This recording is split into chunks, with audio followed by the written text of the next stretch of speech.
Hello again, friends. And you are my friends. And welcome to another edition of 605, the Superpodcast. The only podcast on Turner Time. The Mothership! The best wrestling podcast on the planet. The only wrestling podcast that matters. The most influential wrestling podcast. Call somebody. I am your host, the great Brian Last. It's me! The hardest working man in wrestling podcasts. Yeah! Baby. And I'm very happy to welcome back to the show, but welcome to the co-host chair for the first time, my friend and yours, the Golden Boy, Jerry Gray. Jerry, welcome back to the show. It's a pleasure with all the 605, the Mothership. It's a pleasure to be on the air with you, Brian, and I'm enjoying this already. We've already had a talk off air, and it's going to be a great show. If only the off-air show was going to be public, people would lose their minds. That was one of the best conversations with crazy stories I've ever had. But, you know, Jerry, before we get too deep into the show, before we talk about everything, and we have some really cool stuff coming up with Ron Fuller, with Tom Burke, Front Row Section D with John Hitchcock returns this week. But before we do anything else, let's remind everyone about your GoFundMe page. Of course, you have been battling cancer for some time now. Stage 4 cancer is what you're currently dealing with. And you have a GoFundMe page because naturally this has, I would assume, I mean, you could tell me if I'm wrong, this has just destroyed your finances, this long-term battle that you've been engaged in. Yeah, because I was running my own federation up until I started getting sick in 2012, and then I got to where, plus I had a pulmonary embolism too, so I couldn't fly anymore because most of the shows I was doing were out of state, not in Florida. So it really ruined I was doing good until all this happened. And now I had all my savings, everything's gone from just not having any work, pretty much, and being to where I'm almost bedbound. It almost killed me last week when they did the benefit, and I had to sit there just for 2 or 3 hours or whatever. It was just so much pain and everything. But yeah, that's all of what happened actually.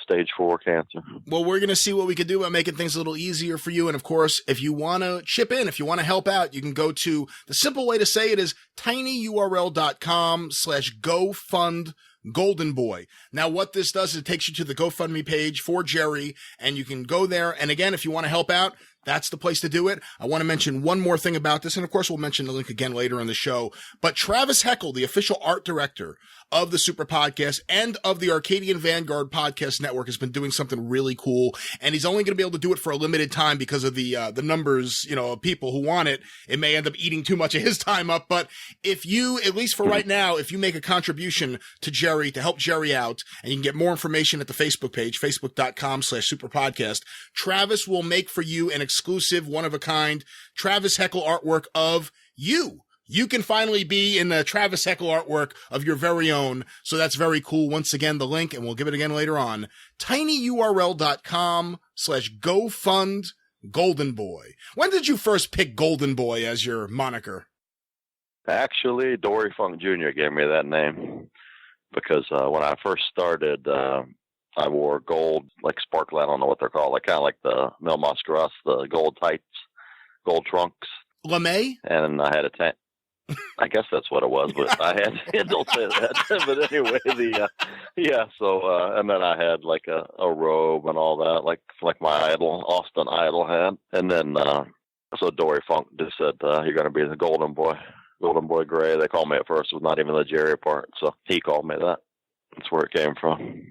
And yeah, Travis is an excellent artist. I mean, I love the one he did with the Blackjack Mulligan, giving me the funny money, Monopoly money. Thank God I spent it. I thought it was funny, though. It's not like a cutting on Blackjack. I mean, I think it's hilarious. Well, you told me something the other day that I thought was interesting because, we had heard about Blackjack being involved in this counterfeit ring. And, of course, him and Kendall would end up going to prison. And based on what a lot of people have said, it was one of the reasons why Barry left the WWF was all of this happening. And Blackjack paid you for a show you worked for him with what you presume, because you were paid in 20s, and that was a very unique and a weird situation, a way to be paid for one of these shows. You assume that was more than likely the counterfeit money. Was everyone on that show paid the same way, paid in 20s? And how was the payday in general?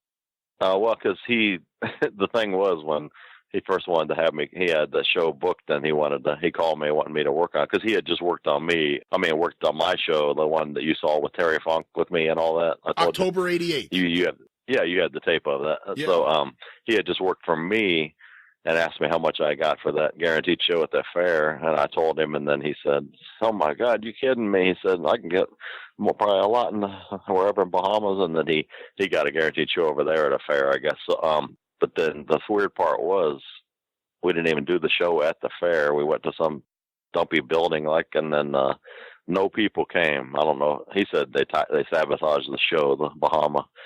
Whoever it was, Charlie Major, I think the guy's name was, that always ran for the office of Florida Wrestling, because Tyree wasn't on the show. So only people was there, maybe 3 or 4 people. And so there was no crowd, and we still did the show. It was Danny Spivey was there, Bugsy McGraw, Blackjack worked, all the matches, and then me and a lot of my guys, and then Malia Hosaka was there.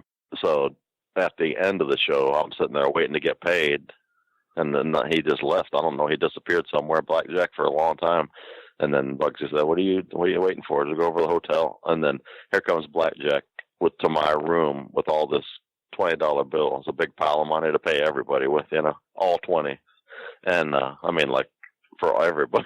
Hot off the presses. He tells me he's real nervous too. So he's real nervous too for a 6'8", whatever he was, giant.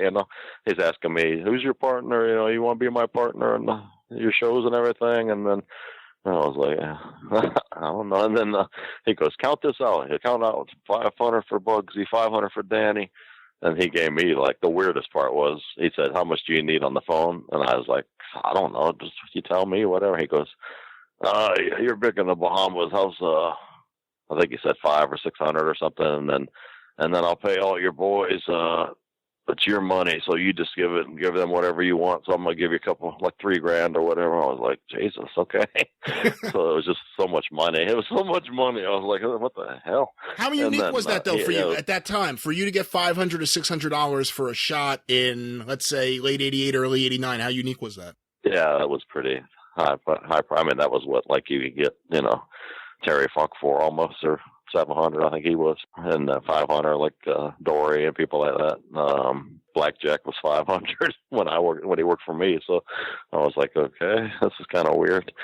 I remember Wendy Richter when she was so hot right off of when she quit WWE or whatever happened with WWE or WWF. When she was with Cyndi Lauper, she worked on my show, and usually she got $2,000, I guess, and then she got 500s all too. So back then it was a lot to what he gave me. It was more than 500 really, because he told me he's giving me this much and I pay whatever I want. And then the thing was, it was all 20s for everyone. He said, and he was real nervous, telling me, "Count out 500 for Bugsy for me. Count out 500 for Danny Spivey, blah, blah, blah." And then real quick though, he was nervous. And then it only happened a couple months later, the bust, What would have happened if you had noticed the serial numbers and said something? Yeah, I never even looked at anything, and I spent it. I spent it, thank God. Yeah, I was, when I heard about what happened, I was like, man, I hope I don't have any of that. I don't think I do anyway, back then, So, yeah, I was really stunned when I heard what happened. It was only a short time later. They said it was $20 bills, and if I remember that he had to, because that way, they don't check it. If it's big bills, they always check, more. So 20, he got away with that for a while. Another thing you brought up, Jerry, last time, and we didn't dive into this, and we certainly must, was that when you worked in Mid-Atlantic, when you lived in the Carolinas, you lived with Jake Roberts and Gene Anderson, a combination I wouldn't think of as being roommates. But how did you end up living with them? And let's discuss, that must have been just an adventure every day. Oh, yeah. So me and Jake, we were friends in Tampa when he was down here with Kevin Sullivan.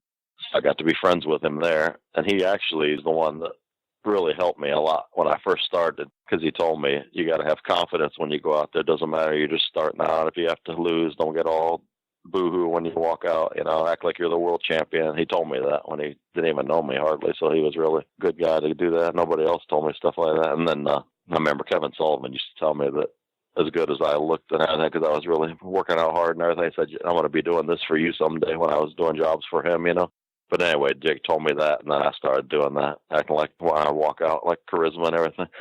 So then we got to be friends. And then when I got booked up, and Dusty and JJ sent me up to Mid-Atlantic to work full-time. And right when I got there in the first show, Savannah, Georgia, Jake was there. He had gone up there. He was in the dress room, and he said, where are you going to stay at when you get to Charlotte? And he said, you could just stay with me and Gina Anderson. So I'm like, yeah, that's cool. Okay. So then I drive there the next day or whatever, and I don't even know where to go with our apartment. So he tells me to call Gene Anderson. And then Gene, if he didn't know you, he tells me to call Gene Anderson at the office and get the directions all the way. Because he had no phone at the apartment at all. So I couldn't call Jake. So I called Gene at the office, and he's like, he didn't even know I was moving in there. And it's his apartment. It was actually Don Carnoodle's apartment, and Gene was just using it because Don was in WWF with Sergeant Slaughter. And Gene was just using it, and they let Jake stay there. But Jake invited me to stay there without even asking Gene. Plus, I had a girlfriend with me, too. So then Jake said, you can just have the bedroom, and I'll sleep on the couch, you guys, you and your girlfriend. So then I called Gene. At first, he goes, what? He goes, Jake said, what? You're staying with us? The way he talked, that deep way, he goes, he got all, you could tell, like, well, Jake, okay. He said, go to the Jeep dealership, turn left, and blah, blah, blah, something. And I kept getting lost because I was like, what the hell is he talking about? What apartment and everything do I go to? It was a big apartment. And then I called him back again from a payphone, and no cell phones back then, 83. And he goes, go to the Jeep dealership, turn left, go in there. It's apartment. Blah, blah, blah, blah. You could tell he was mad because Jake did that, you know. So then I go up and finally find Jake. He comes to the door with a towel on. I got my girlfriend, you know. And it's like, okay. And then and then finally Gene warmed up to me after, you know, it took a little while. And then I ended up riding with Gene or Jake, one or the other, all the time, driving Gene's big Cadillac. And he'd tell me, that's where I learned everything pretty much. Gene would tell me all kinds of like psychology and don't do so many moves, slow down, listen to the crowd. And then he'd say that actually Greg Valentine's better than Flair because Flair goes too fast, he rushes. And then Gene would tell me all kinds of stuff, and then Jake really did too. He told me to quit doing all the stuff to million high spots like Mexican Mil Mascaras or somebody. I kept liking, you know, stuff like that, like the Mexican style Mil Mascaras and some of the Tiger Mask and all them. And Jake was like, nah, you don't do that stuff here. You got to do psychology. Get him in a front face lock here, a heel, and make the people get pissed wanting him out of the hold, you know. So I started learning like that. And living with Jake, yeah, that was really the odd couple with him and Gene. And then, because Gene was going through like a separation with his wife. So he was sleeping on a mattress in the one bedroom. And then we had a mattress in our bedroom, me and my girlfriend. And Jake slept on the couch. And then I think something was going on when I'd go to different towns sometimes. They had 3 shows running every night, you know. Back then, Mid-Atlantic, it was so big, 3 shows a night. And Gene always made it, even though I was just a newcomer, you know. He always put me on, like, the huge shows like Greensboro and instead of, like, the little spot show high schools. And I remember one man gang would get pissed because they'd be like, what the hell does he get all the damn big shots for? Jesus. And then Jimmy Vine would say, because he lives with the Booker, brother. Gray's the Booker, brother. Gray's the Booker. He used to call me the Booker. He's the Booker, Gray. What the hell is the finishes, man? And then, but I'd be like, geez, I don't know, man. I'm not the Booker. And then, they would get hot. Like some of the big names, like, what the hell? We're in the fucking spot show. High school splitting, he's on the damn Greensboro Coliseum. Anyway, and then Jake, oh my God, some of the stories. Well, how wild was he back then? You hear all these stories about Jake, shit. You know, years after the fact, but, you know, we know how things were in the early 90s, but what were things like in 83 before he goes to Georgia, before he's in the Mid-South or WWF? What was it like then? Well, let's see. He wasn't making he was like a middle guy. He wasn't like a top guy.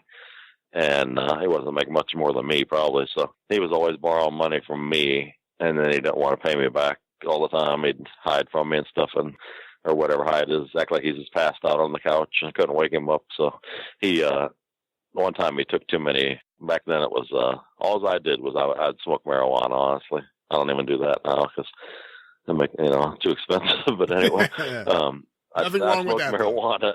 Yeah, I would smoke. That's all I would do, and they would all be doing coke, and Placidills was the thing. Everybody, I think that's what happened with David Von Erich, from what I heard. I mean, I don't know.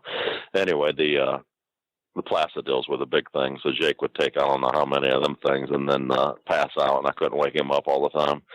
So one time I decided, okay, I'm just going to get in this damn wallet that's laying there and get my money back. He owes me. And then all of a sudden his eye opened when he seen me. I said, yeah, I'm getting my damn money. I'm getting my damn money, okay? $300 or whatever the hell it was. And then, so anyway, yeah, the only reason he went to Atlanta to be the booker was because the Briscoes owned a lot of points in Georgia wrestling, at that time. Because, they sold it to Vince later. Yeah. Their points. So anyway, I rode with the Briscoes and Jake a lot. And they really got in good with him because they were partying so much. And he did have good ideas. I don't know if he got them from Grizzly or what, but Jake would come up with, Dory was supposed to be the booker, but Jake was telling him the finishes all the time, what to do. Dory would just listen to what Jake would say, even though Jake was only like 24 or 25, whatever he was. I was like 18. So what happened was we'd ride with the Briscoes, and they'd tell him, like, yeah, we're going to get you in Atlanta, the book and everything. And then on his first thing, he was supposed to go to Atlanta. He took a million Placidills, and he couldn't wake up. He was supposed to get his flight and leave, and everything. And then I had to wake him up. I mean, smack him around and everything. Finally, he wouldn't even been there if it wasn't for me. Anyway, he did go there to be the booker and all that. But before that, though, I lived with him probably 8 months. I mean, 8 months of a lot of adventures. And the funniest one ever was when, Dick Slater, I told you already how tough he was. Yeah. Okay, so he was there, and he was a heel too, and Jake was a heel, and he was just going through a separation with his wife was hot, really hot too. I forget her name, Sherry or something. But anyway, she lived in Myrtle Beach. She left him, and Slater was still, in love with her though. So Jake somehow hooked up with her, and Jake's not a fighter. He told me. He asked me if I wrestled amateur, and that's what the Briscoes did too. It was the funniest thing. They would decide if they're gonna stretch you and rib you and stuff, and see how tough you are first. And they were questioning me, like, first time I rode with them, well, did you wrestle amateur? I said, yeah, in Ohio, 6 years, and all the high school, everything, state champion, all the stuff, and 220 in weight class. And they were like, Ohio? Because that's really good wrestling, up there. And they were like, yeah, okay. So we're going to get him built before we rib him. So I didn't drink. I said it was smoke, so that's not going to do anything to you, like make you pass out. So then they must have put a bunch of Placidills, because they were all taking all that crap. And they made me drink some beer. They kept telling me, come on, have beer with us, have beer with us. So I drank some beer, and I was out. I mean, so they somehow put me in the trunk, Briscoes and Jake, and and then it was a full car load. I remember we had 5 guys in the car. It was Kelly Kaninsky too. That's right. So they put me in the trunk, right, when I'm passed out. And they're driving, and I finally wake up, and I can't breathe because carbon dioxide, poison or whatever the hell was going on. I couldn't breathe. So I started trying to bang the trunk and push the seat where you can get, but they were sitting in the back there, so I couldn't push against them. And they turned the radio up real loud, so I couldn't hear any. I mean, they couldn't even hear me then, just as a rib. They were going to do the rib where they drive to a Denny's or someplace that's open and back into the window. They told me we're going to rib the baby faces later. Me and Jerry Briscoe are going to get in the trunk, because they kept driving by a Steamboat, and I think Flair was a baby face. All of them were driving by us and everything on the road. So they said, we'll get in the trunk later and rib them. And I was just like, I ain't doing that. I know they're going to do some kind of rib. And then they waited till I was passed out to get me, pull me in there and drag me in there. But you're supposed to do the rib. Have you heard the rib? They did it to Brian Blair, Buzz Sawyer, I don't know how many guys. Okay, but they're awake, and they fell for it. They're like, I was just like, I didn't like the way they were acting, because they were acting like they were playing with my hair and stuff. I had to sit between both Briscoes, so I was like, what the hell is going on? They were playing with my hair and acting like they were gay and everything. And I was like, I was acting like I was just quiet, like I didn't sell nothing. I didn't know that's the best thing you can do, too. Just don't even sell it, because then they're like, what the hell? This guy's crazy. So anyway, the rib they did on Brian Blair, he tells it all the time, and Buzz Sawyer. They tell them, and then they say, okay, we'll go ahead and get in the trunk. Yeah. And then they say, we'll pop the trunk right when the Briscoes are behind, or the baby faces are behind us, and then you moon them. Just have your ass sticking up in the air. It's going to be funny as hell. Oh, yeah, okay. So then they'd back into like a Denny's right in the window and start blowing the horn real loud. And then they'd pop out with their ass hanging out, and then they'd drive off real quick, and the guy'd fall down with his ass hanging out, running after him with his pants, skinned his knees all up. They did it to Buzz Sawyer. I mean, tough guys, even like Buzz Sawyer, Brian Blair. He tells the story all the time, Blair does. And they did it to me, but they had to knock me out first because they knew I wasn't going to get in the trunk. I knew how something was going to happen. I'd just tell the way they were acting, ribbing me too much, like with the hair, playing with my hair and everything. I was like, no, I don't trust these guys. And then I was so damn pissed. I got the rib back on them, though, after they never ribbed me again because I almost killed them. Afterwards, they had me drive, of course, the new young guy, you know. So I'm driving like 100. I was so mad what they did. I was driving like 120 miles an hour, hitting the curbs almost and everything, and they were scared to death of Briscoes and Jake and everybody. Calm down, man. What the hell are you doing? You're going to kill us. So I was like, yeah, you want to fucking rib people? And they just like, okay, this guy's fucking nuts. We ain't going to rib him. And I figured out, okay, just don't sell the ribs and they're not going to do it, you know. And Buddy Roberts one time tried to give me a bird bath. You know what that is, right? They used to love to pee on everyone, yeah. Yeah. I didn't even know him, and I was in the shower. And he comes in there with his damn boots and trunks on, looking at me, and I was like, I thought he was, you know, I thought he was maybe gay or something, but I heard maybe, I don't know, halfway, but he was looking at me. I was like, what the fuck? I gave him a dirty look, and I'd already been in the business at that time for a long time, 10 years or whatever. So I was like, no, I didn't even know about the bird bath rib, but that's what he was getting ready to do. I know the way he was acting, I could tell, because he was standing there just getting ready. You could tell. And then I looked at him like, I'm going to kill you. And then he just walked out and left, you know. But I almost got a bird bath. I could tell he was going to do it. I never even knew the rib, but I heard later stories that they did to Missy Hyatt and everything when she rode with them and she got out to take a pee, you know, and they was, you're going to have to go on the side of the road like we do. All right, when she was squatting down, they all came and pissed on her. You heard about that? I had not heard that. No, I hadn't. Oh, my God, yeah. It's funny as hell. But anyway, the bird bath. Johnny Valentine started that, though, because he liked it when they did it to him. You heard that? I've heard some sadistic stories about Johnny Valentine. Oh, Jesus. Oh, my God. Oh, my God, yeah. Greg wasn't like that. Thank God. But Johnny Valentine, yeah, Jesus. They like to crap in everybody's bags. I don't know if that's where they got it from when they started doing X-Pac and all them. You know, and it wasn't just everyone's bags. The stories I had heard was he would, and this was going back to the 50s, he would get a hotel room and beyond the, you know, having the Dairy Queen swirl, whatever it is. But he would unscrew the furniture and just put shit everywhere so that eventually the whole room would smell like shit, but they wouldn't be able to find where it was coming from. Yeah. They wouldn't know. Yeah. Yeah, they did that. Kurt Hennig did that too later, but Johnny Valentine, he did some, you know, with that asthma inhaler of Jay York. That was nasty.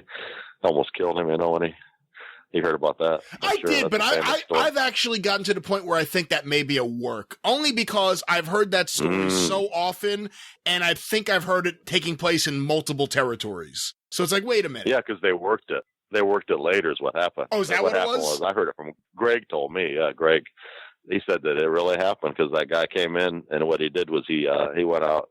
He was a badass, Jay York. He went out and got his gun and he came back in and shot Valentine turned white. He was holding his big Halliburton suitcase and he shot the suitcase and Greg told me that Buddy Rogers' Rolex watch was inside of it. And it hit that watch, the bullet, and said, next time it's going to be you if you ever rib me again.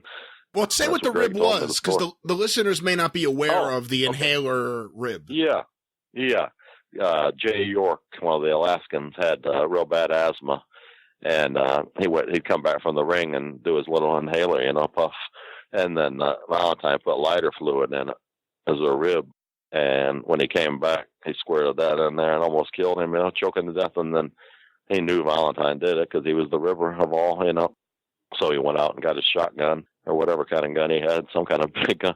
He came back in, and Greg Valentine told me the story, and he blew the suitcase, shot the Halliburton suitcase, and said, next time it's you. And then Greg said that it went through and hit a Buddy Rogers Rolex watch, and Valentine was turned white. And then they did the rib, though. Later they did it. I guess they made up or whatever, and they ribbed people then with the same rib with a blank gun. and he had fake blood and everything. And he acted like he shot, he acted like he shot Johnny that time, and Johnny had some kind of fake blood or whatever and put it all over his shirt, his chest and everything. And then that's why people think it was, a fake work or whatever. But it really happened, as far as Greg Valentine told me. He doesn't lie, so he's not a ripper either. So, but Johnny did so many things. I mean, one time Johnny was making a call in a phone booth, and Jerry Graham, the famous Dr. Jerry Graham, came over and started pissing all over Johnny. And then Johnny said, "Oh, the good doctor's declaring war." And then he had to stay. They stayed with each other that night. So they stayed in the same room. So then Johnny Valentine ate a bunch of Chinese food just on purpose to make him have a really good. I was taking shit, and then when of course Jerry Graham was passed out, drunk and everything, so Johnny gets up and shits all over him all night long, taking shits on my God. Jerry Graham, and then Graham wakes up the next day. It's so damn funny. I don't know if he just didn't sell the rib or what, but he said, "Oh, I shit myself," and then because he did do that, because he's known to do that sometimes, But that's one of the funniest ones ever. The good doctors declaring war. I was like, oh my God. You were around Jerry Graham, weren't you? Yeah, one time.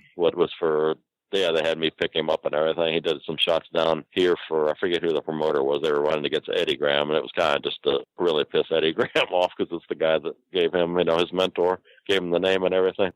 So he was on an outlaw show against Jerry Graham, and I was working for the office at that time for Eddie Graham, but he wasn't giving me many bookings. I just started.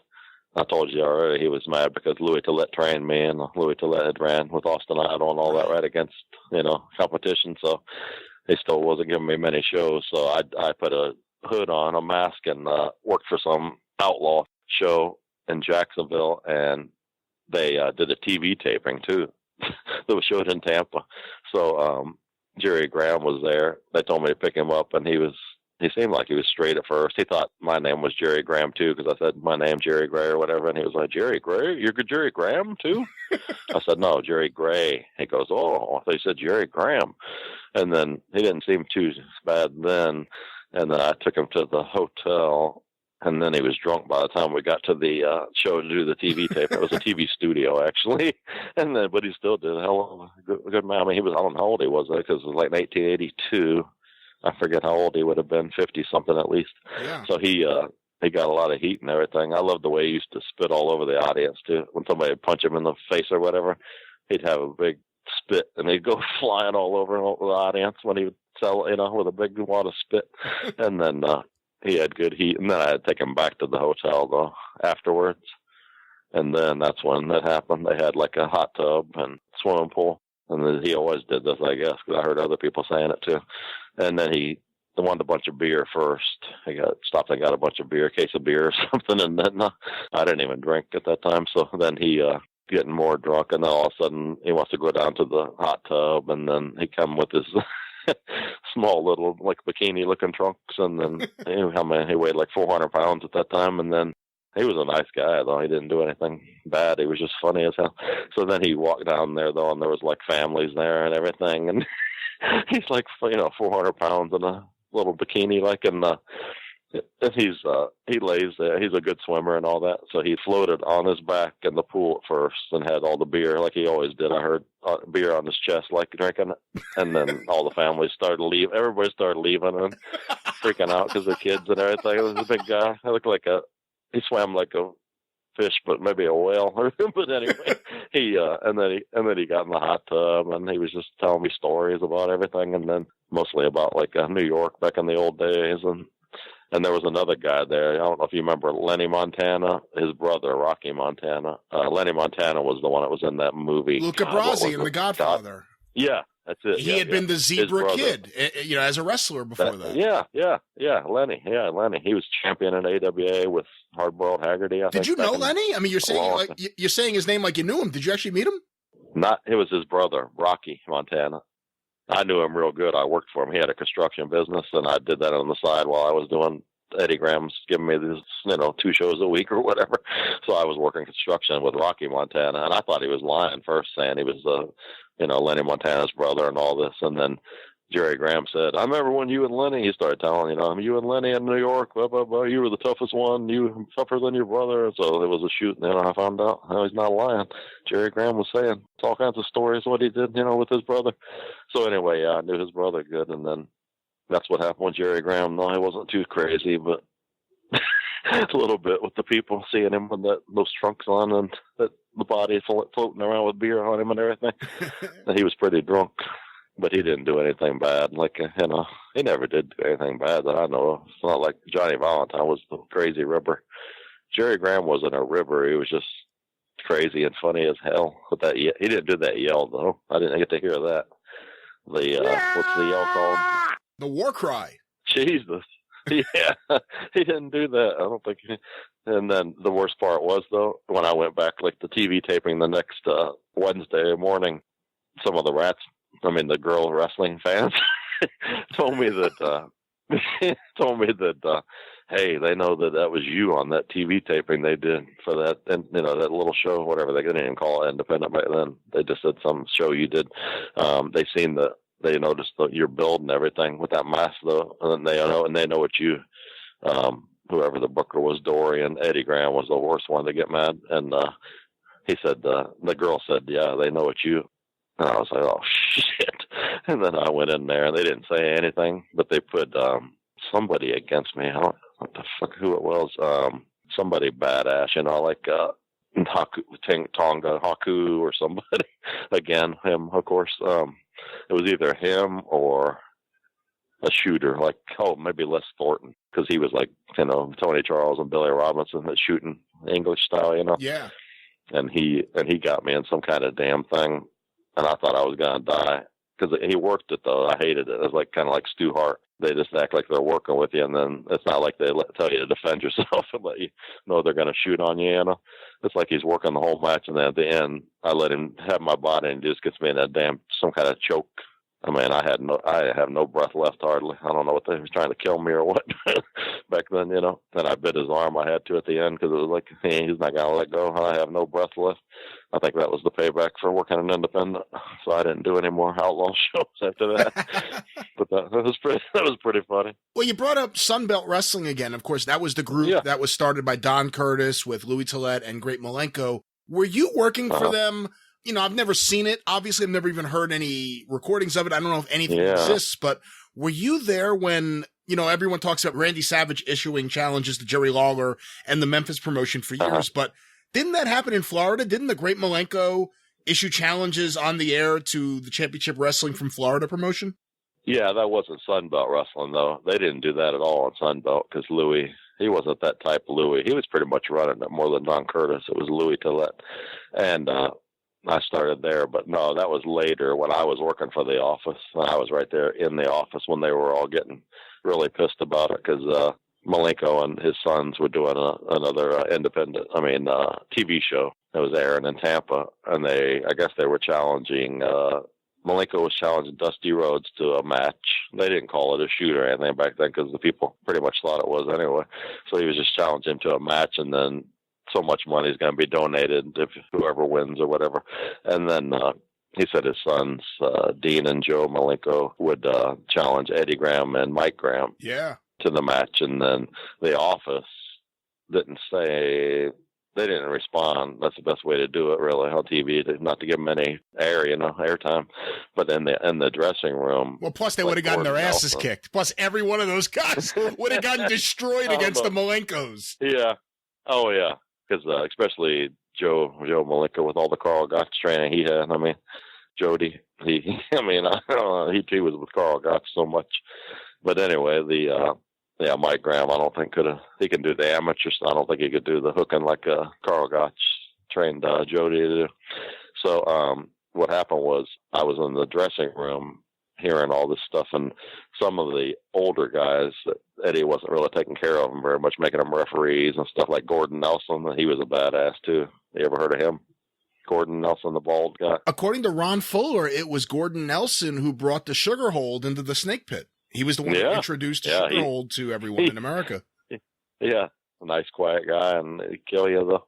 So he was coming back in the dress. He was in the dressing room, and they were kind of whispering about it, like, Eric Embry was there too, I remember, and he was saying like, Malenko's got some pretty big boys, and I was like, "The hell's going on?" And then Gordon Nelson was saying, "Yeah, like they're gonna kick our ass." This is pretty much like some of the people, they're all shooters, and then they're gonna kick their asses, not Gordon's. And then so then here comes this is the funniest, baddest ass thing I ever seen. Pretty much after Carl Gotch is with them on their outlaw show against Eddie Graham with all the challenges and stuff, Carl Gotch walks into the TV taping. I mean, it's like your biggest enemy walking in and just looking right at everybody. He stood there with his look, no smile, nothing. Stood there watching the monitor where we did the TV taping, a little tiny room, and then there was the office the studio out there where Gordon Solie would sit, no air condition, no windows even in the whole building. So anyway, Carl Gotch walks in, just stands there looking, and all of a sudden, just Eddie Graham disappeared because it was upstairs to the office where you can go into the offices, Yeah. Eddie Graham's not there. Even Matsuda, nobody was around. It's just Kevin Sullivan was sitting there because he was almost like the assistant booker at that time. He was sitting there, and he looked up and said, "Hi, Carl." And then I don't know if Carl said hi, right? But he just looked at everybody for a while, and then it was like just to show, like, I'm right here. Anybody wants to do anything about it? And then that was the baddest ass thing. It was so funny because nobody came down and did anything, told him to get out or anything, And he's like the big competition with Malenko, opposition, whatever you want to call it, outlaw. But that was cool. That's pretty wild. Yeah. He just showed up there. Just, all right. Yeah, he just walked in. Yeah. Yeah, it's like walking, like Eric Bischoff walking into McMahon show and standing there looking at him. I mean, they did the bullshit thing where they're acting like they're trying to get in the building, the DX or whatever. Yeah, I got to tell you some stories about Billy Gunn, too, how tough he is. Whoa. Before we get there, I want to touch on something else because we talked a little bit about Jake and you living with Jake, and any other stories you have about that, we'll always listen to. But there is a story I have to ask you about, and I don't know it, but it's been brought up to me, so I'm going to ask you. Apparently, the Honky Tonk Man, Wayne Ferris, tells a story about you being with Jake, and I'm going to let you tell the story because I don't know all the details, but you pulled a gun out. Which one? And you start running after people, and what's the story? Yeah. Okay, what happened was Jake, and this is in like 1998 when he was really bad on, rock, crack, whatever you want to call it. And I was using him on a lot of shows, paying him a lot of money. I just did 2 shots, gave him like $2,000 at least he had. So we're driving, he's staying in Orlando here with me. So then he wants to go to the Hood. And I didn't do that stuff, He kept trying to ask me if I wanted it, and I was like, no, I don't want it. No, go ahead. So then he said, let's go to the Hood. Take me down. Where's the Hood at? And I was like, all right, whatever, we'll try it. So I took him down to the bad part in the Hood. So here come the guys all surrounding the car. I was like, no, don't go to my side, over there, not me. And then he's got his hand out, and they put it in his hand like some rocks, and he goes, this ain't enough. And he's standing there, he's sitting there holding like $2,000 in his hand. So they grab it and run and just give him like a few little pebbles of a crack or whatever. And so I had a gun with me. So I'm like, hey, bullshit, I just paid you that. You got to let them steal it? And he was like, this is what a coward he was. That's one thing. I like Jake for all the stuff he did, but I'll tell you a story with Dick Slater and him too. I forgot to tell you the rest of that one with Jake and Dick Slater's ex-wife. Anyway. So then I was so pissed because I just paid him all that money. I was like, Jesus, you're going to let them steal $2,000 from you? So I back out, and the rocks flying everywhere. It was like a gravel parking lot flying everywhere. I was coming after all of them, they're running. Because there was about 6 guys probably standing there trying to sell them crack.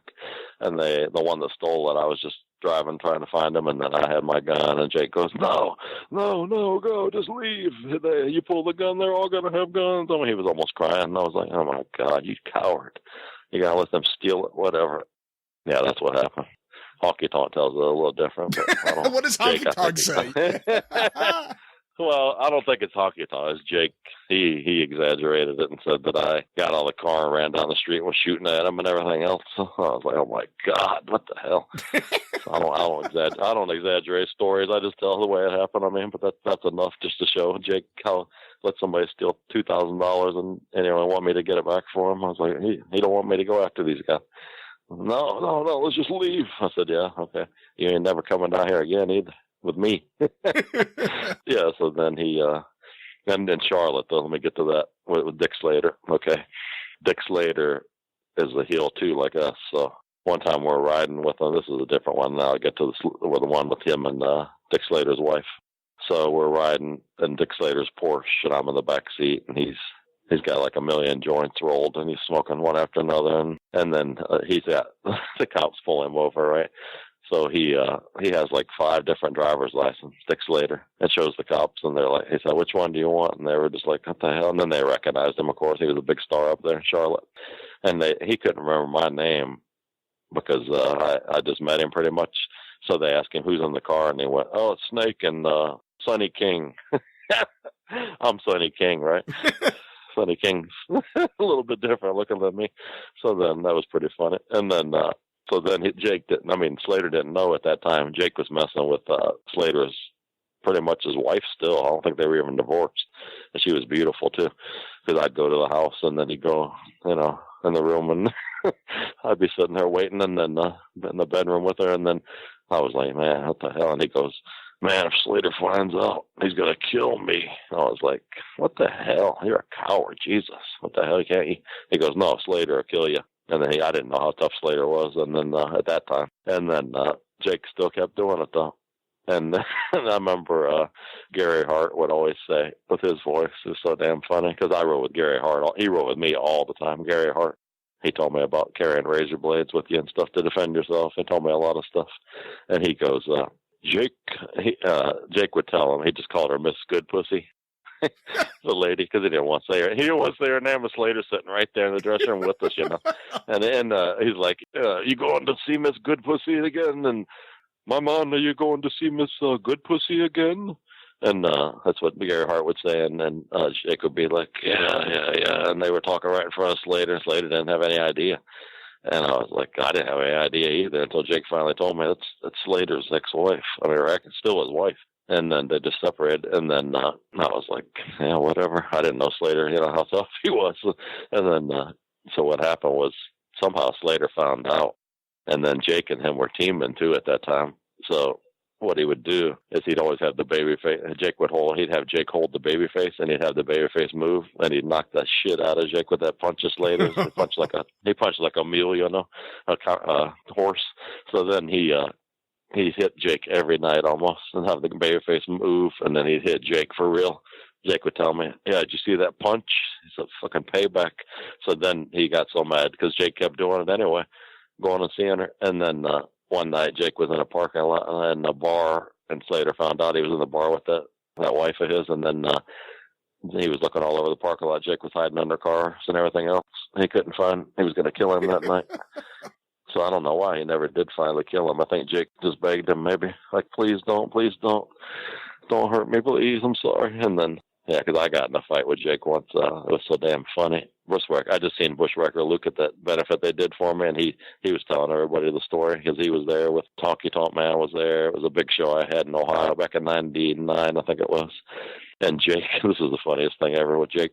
This was with '99 when he was really bad, and then he goes, he comes to the show. I think he even drove all the way there from Texas because he didn't want to fly with his equipment, his rocks or whatever he brought with him. Yeah. So he's so messed up, and he had some poor girl that one of the million girls that he's used, He used to do that all the time. They were always older, usually a little bit, and he would use them for everything they had. But this girl was kind of young even. I don't know what the hell she did it for, but she lost everything because of him. So he had her there and with him, and then he comes in the dressing room, and I always had to bring the snake for him. It'd be my snake, because he didn't have a snake. So he had to bring your own snake. You have a snake? No, I don't anymore because Jake killed that one. Well, you had a snake? Wait, hold on. You had a snake and Jake killed it? I went through, so I don't want to say this, man, the humane or whatever, the animal cruelty. I had 3 snakes. This is 20 years ago. So I had 3 snakes I went through with Jake, pythons, like 10 foot. I didn't touch them though. I had a friend that did all that because I wasn't into touching snakes, So we'd bring it though. And I had the ring truck and everything. I'd go to all these shows I had all over Ohio, everywhere, United States, all over the place. And I just drove the truck everywhere, and I'd follow the guy in a car or whatever, the ring truck driver. And then, so what happened was the snake that night, Luke just told the story. Like I said, Bushwhacker Luke. Okay. We're in Zanesville, Ohio, like 2,000 people, packed crowd. Cause I had like back when they were all hot. I had Greg Valentine, Honky Tonk Man, Bushwhackers, Jake, forget who else. A lot of guys were on the show. So anyway, Jake starts getting more and more screwed up. I don't know what the hell he was on, because crack doesn't do that to you, whatever he was on. And then he starts getting, he wanted me to be his partner. That's what started. He wanted me to give him, because I was having some big shows at that time, doing good. And he seen the houses and stuff, and he was like, I was already paying him damn good. And he goes, let's be partners, And then I was like, oh, yeah, I'm just going to give you half of every crowd for, you're not going to pay me like to be my partner. He just wanted to be my partner, and he just started taking half the shows of everything. And I was like, I don't think so. And then he got mad about that, and he started getting pissed all night long. So then he goes, I was out there trying to do business with the building manager, figure out to settle up everything so I could pay all the guys. And he's in there tearing the whole dressing room up. I mean, he's knocking light bulbs off, breaking the holes in the wall, banging his head on the damn wall. He got so screwed up. And then he started pouring beer. I didn't even see this, or I would have killed him. He was pouring beer in the snake's mouth, beer down the snake's, into the snake, his mouth. Jesus. The whole beer. Yeah. He did that. My snake. And then throwing it all around and everything. And Luke told me this. I didn't even know this happened, because I was out there, like I said, trying to figure out the building, how much money or whatever. So Jake was making his girl give him fellatio in front of all the other guys. Luke told me that, and he doesn't lie. Wow. I was like, oh my God, I didn't even know that happened. That's ridiculous. Anyway, so then I come back in the dressing room and see what he did to the whole place, because I'm the one that's going to lose the building now, because he tore holes in the walls everywhere, and everything's laying everywhere, So then I come back in there, and then I started telling him, what the hell are you doing? I started getting mad, and he goes, fuck you. I said, fuck me. And then everybody started leaving the dress room, because they were freaking out a little bit. They didn't know Jake's not tough. So they thought, like, oh my God, he's a big guy and everything. So he just was so wild too. Everybody was wanting to get the hell out of there. So they all went out. Even Bushwhackers, everybody left the dressing room except for Honky Tonk Man, because he wanted to see what the hell was going to happen. Honky Tonk Man, he wanted to see this shit, so he wants to see it. He's got his Elvis jumpsuit on and everything. So then he goes, and Jake was so screwed up. He was ripping his own hair out. He beat himself up all the time. He didn't have to even beat him up. He just banged his head on the wall. He was all tore up, and then pulling his hair out, and then he threw something at me. I said, fucking piece of shit, what the hell are you doing? He goes, no. And then he starts pissing in a bottle, an empty bottle. He starts pissing in it, right? And he goes, I said, you throw that on me, I'm going to kill you. And I went over there and started struggling with him. I was grabbing his hand. I thought he was going to throw it on me. And Honky Tonk's there, and it's spilling on him. He's right there sitting in a chair where we're fighting. And it's spilling all over him. He goes, no, Jake, no, not the piss. And then with his voice, no, Jake, not the piss. And then all of a sudden Jake goes, no, I'm going to drink it all to prove to you how much I respect you. And you won't be my partner. Vince McMahon wants to be my partner. I don't want to be his partner. And he says, I'm going to drink this down to show you I respect you more than God. I was like, oh, my God, go ahead. I don't give a shit. Don't pour it on me, you idiot. And then he drinks the whole damn bottle of piss down, all the way down. And Honky Tonk's like, don't drink the piss, Jake. Come on, don't drink the piss. and then he drinks it all down. This is the craziest story ever. And then Honky Tonk will tell you I can't believe he drank it. And then he goes, then he gives me my money back, $1,000 I paid him. He gives it back to me and says, I don't want the fucking money. Take it back. And I go, all right, good. And then he goes, I ain't working. I said, I don't think you can work the way you look. And then he goes, we get in the hallway then. And then we start fighting again. And then ends up where he smacks me in the face. So then I just grabbed his ass and bear hugged him, because he don't know how to shoot or anything. I had both of his arms trapped and a bear hug. Took him down, laying on him. He's like, get off of me, get off of me. I love you, all this stuff, you know. And I'm like, what the hell? So I was like, what the hell? So then Bushwhackers watch it. It's the funniest thing through a window because they're all kind of freaking out, like, what the hell's going on? They didn't know what was going to happen, you know. The honky tonk wanted to sit there and see this shit. So then Bushwhacker Luke's narrating everything to everybody. Now he's got Jake bear hooked. Now he's got him down. And now Jake smacked him in the face. And now, yeah, he's telling all the guys, they told me later, he's narrating everything because there's a little window he's looking through watching this shit. And he goes, and now Jerry's got him down. And then, oh, now, mate, Jerry's let him up and Jerry smacked him in the face now. And then Jake, what the hell? Jake kissed him on the lips. Yeah, Jake, after he drank the damn piss, he kisses me on the fucking lips because he's so tall, you know. He just bent down so quick and did it. He said, I love you. I was like, what the hell? This is because we used to be, best friends. And I was like, what the hell are you on, man? Jesus. And he goes, no, I'll work, man. I'll work. I can work. And I was like, oh, Jesus. So then it's me and him. Supposed to be against Honky Tonk Man and Red Valentine, I guess it was. So we go out there, and it's a orchestra pit, like a big theater type place, like 2,000 people, but there's a big pit there. Like, I don't know how deep that thing was. You know what I'm talking about, an orchestra pit? Yeah, of course. And like a big theater. Okay, yeah. So that's dangerous. And right where the ring is, you just walk a little ways, and so Jake's walking over there, almost falling in that. He takes the snake out and starts putting it all over the fans. Oh my God, it was horrible. It was like, and the snake was already mad because all the beer and all the crap he did to it, you know. So he's throwing the snake on the fans, and then I was just like, this is not going to happen. So he got in the ring, and he was so bad that I just said, I just changed everything. I just turned heel on him. We started all kicking him and beating the crap out of him, me, Valentine, and the Honky Tonk Man, and he said, tell me to crawl out of here like the piece of shit I am. Crawl out of here. I was like, I'm not going to say that on the microphone to all these, kids and everything. Crawl out of here like the piece of shit I am. I was like, okay. I said, I had to make it a little bit longer, the match, so we just kept beating on him for a long time, and then he just wanted to get beat up, and then, because he couldn't stand up even really, he was so screwed up.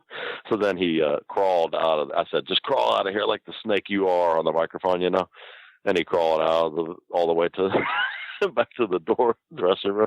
So then the funniest part is, he didn't get the money right back, and he thinks he worked doing that kind of crap, going out there and whatever that's. But it wasn't really nothing, So then the next day he calls.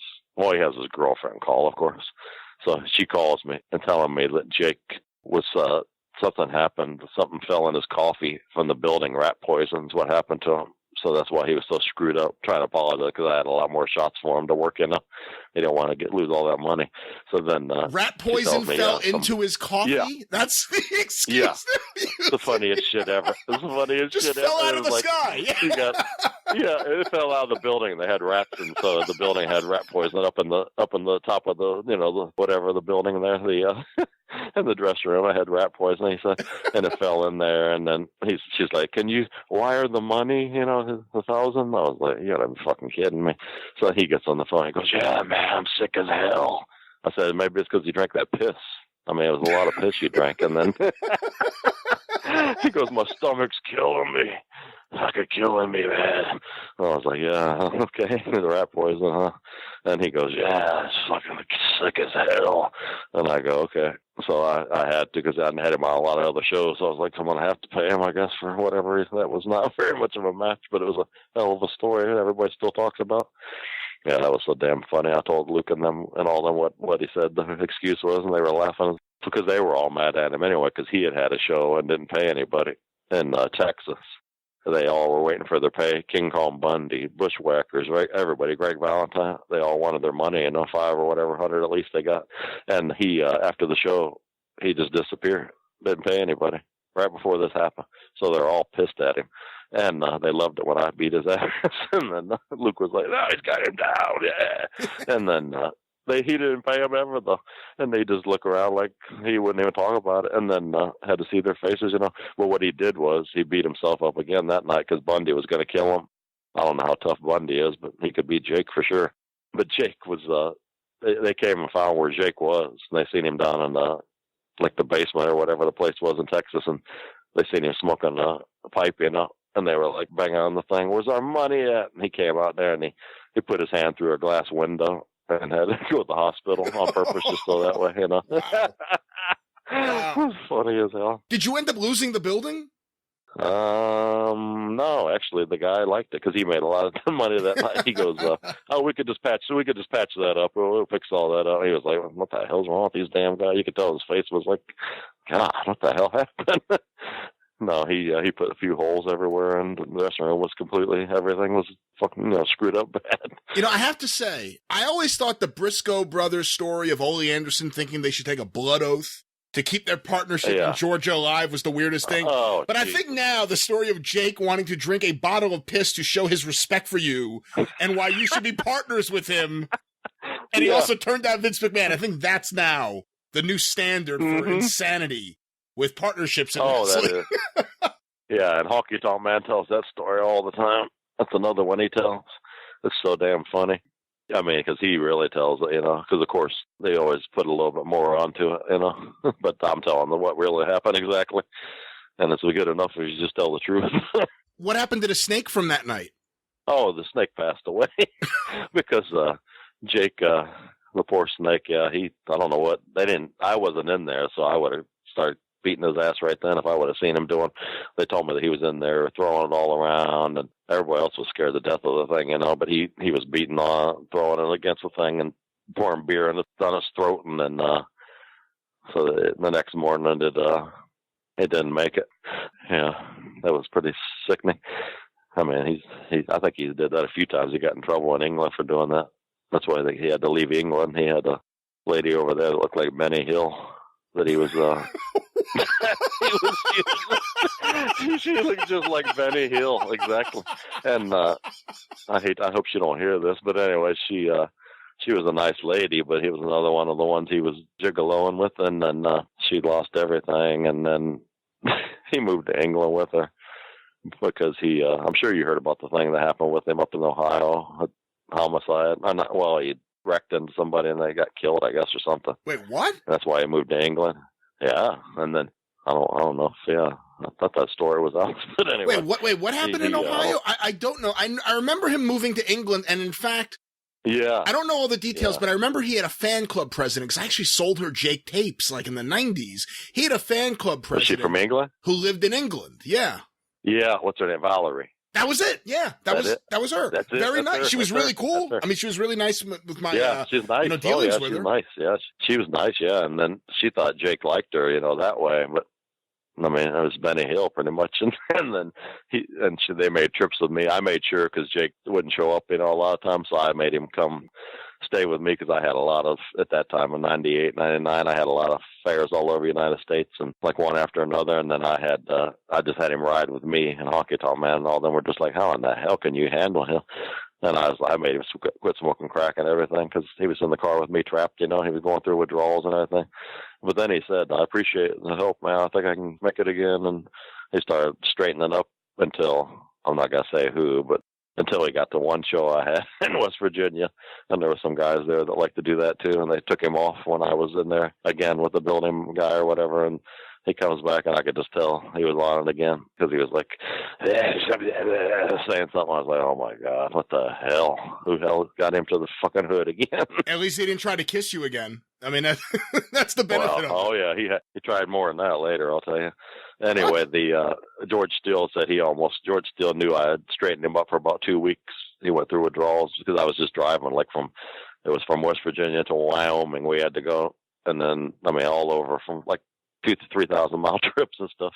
And he straightened up because I wouldn't stop anywhere, no hoods anywhere. And I made him. I said, you don't need it, man.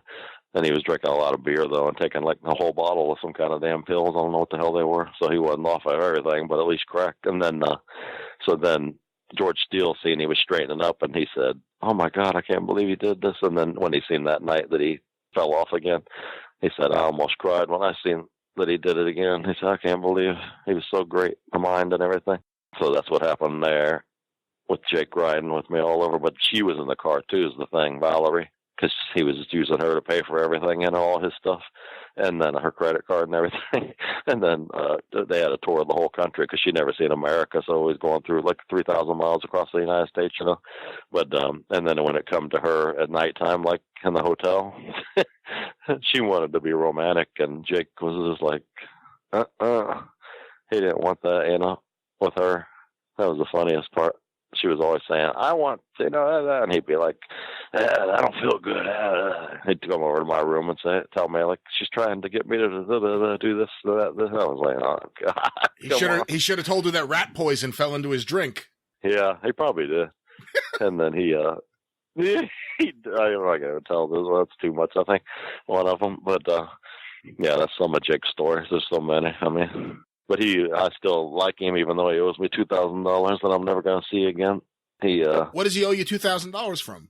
No, because he I gave him $1,000 a match, and the last shows that he worked on, he no-showed both of them and kept the money. He'd always tell me, oh, that happened all the time. Back when I had a lot of shows and I had money, and in the late 90s, he said he'd always call me and say that he's in jail. He's going to jail. Wire the money. I got to get him out of jail.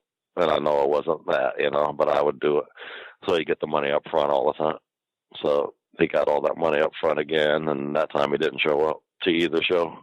So, and I still had the snake. He's doing DDP yoga now, and he seems to be rather healthy. I'm sure he could maybe earn the $2,000 to pay you back. Yeah, he won't even return my emails, and I emailed him and everything, and nothing happened. The only thing that happened was Sam Houston showed up on my door one day about his brother, probably 4 or 5 months ago. Yeah, and I didn't even know him. I mean, I worked him one time in WWF, but I've never really even talked to him. I don't know him. So I didn't know who he was. I mean, I was looking through the window, like, who the hell is this guy? He keeps coming here, banging on the door. And he had a beard. He looked a lot different. And then, so I finally opened it because I thought it was the nurse that comes here. And he was like, hey, man. I was like, who are you?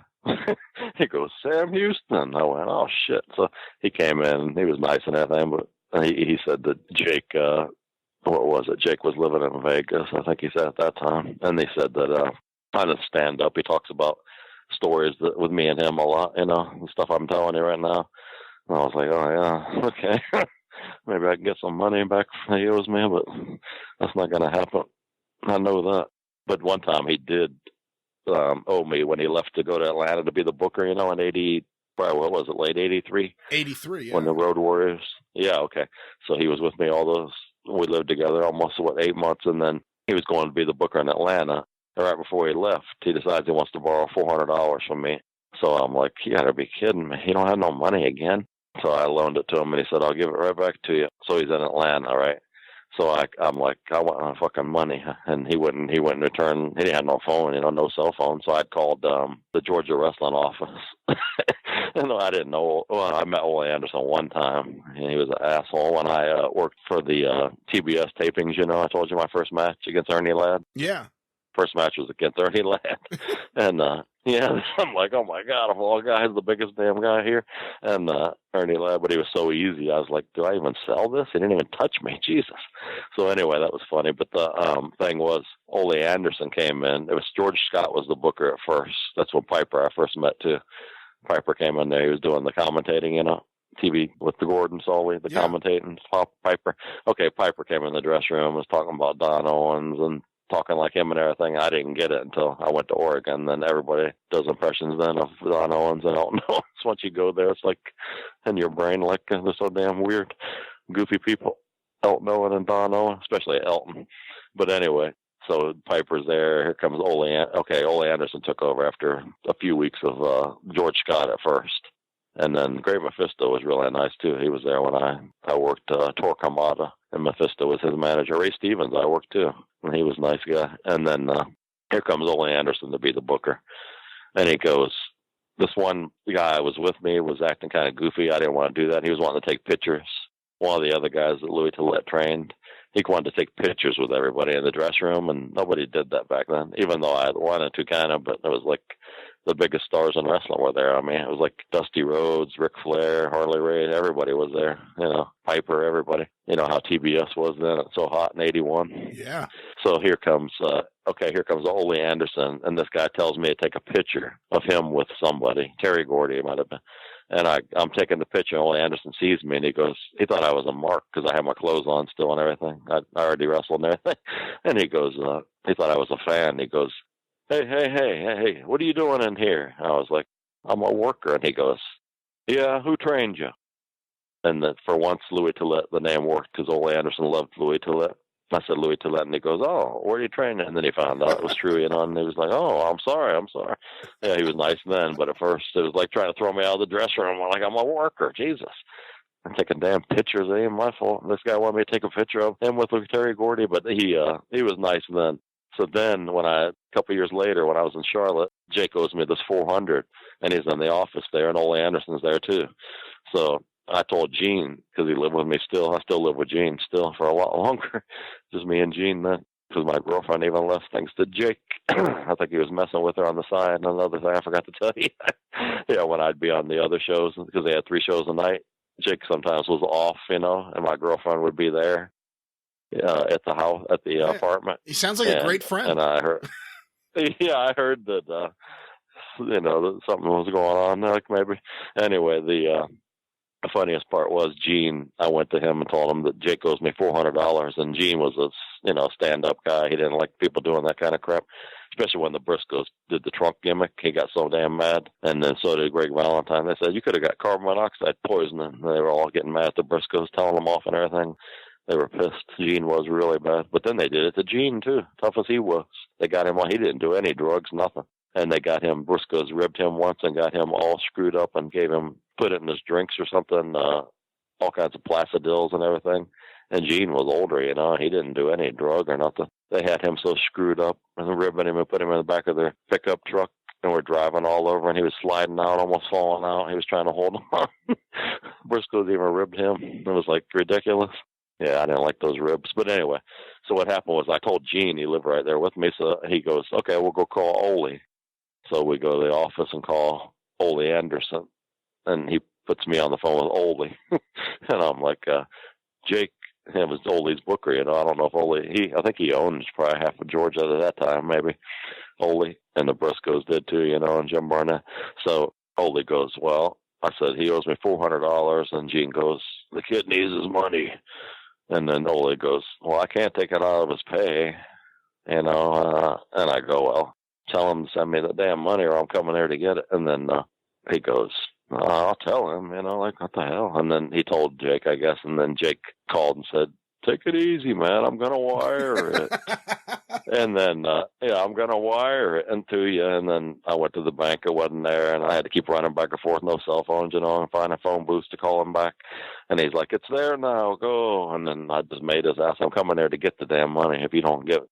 And then he did send it because he knew I was going to get his ass. And then I remember it was so funny because he finally sent it, but I had to almost pretty much force him to. So that's one story. What a wonderful friend. He still owes me. I mean, you must miss those nights of being able to go out with him and, just hit on other wrestlers' girlfriends and have a nice glass of piss. Yeah. Well, the piss part I really miss, yeah. Because that was a hell of a story. That story's got to live on forever. Thanks to Honky. Honky loves that story. He loves the gun story even better, though, I think. And then the riot story. The riot we had, they call it a riot. Which riot? The time, oh, God, in Montana, we had, they still didn't, it was still more like in 97, I think it was 98. It was a Montana fair, and it was like a huge coliseum they had, and there was like, at least 3,000 people there. And it was Jake against Honky Tonk Man. And all of a sudden, I'm standing there. I'm running the show, right? And the cop asked me, he goes, you ever have any problem with fans jumping in the ring? I said, no, not that haven't anymore.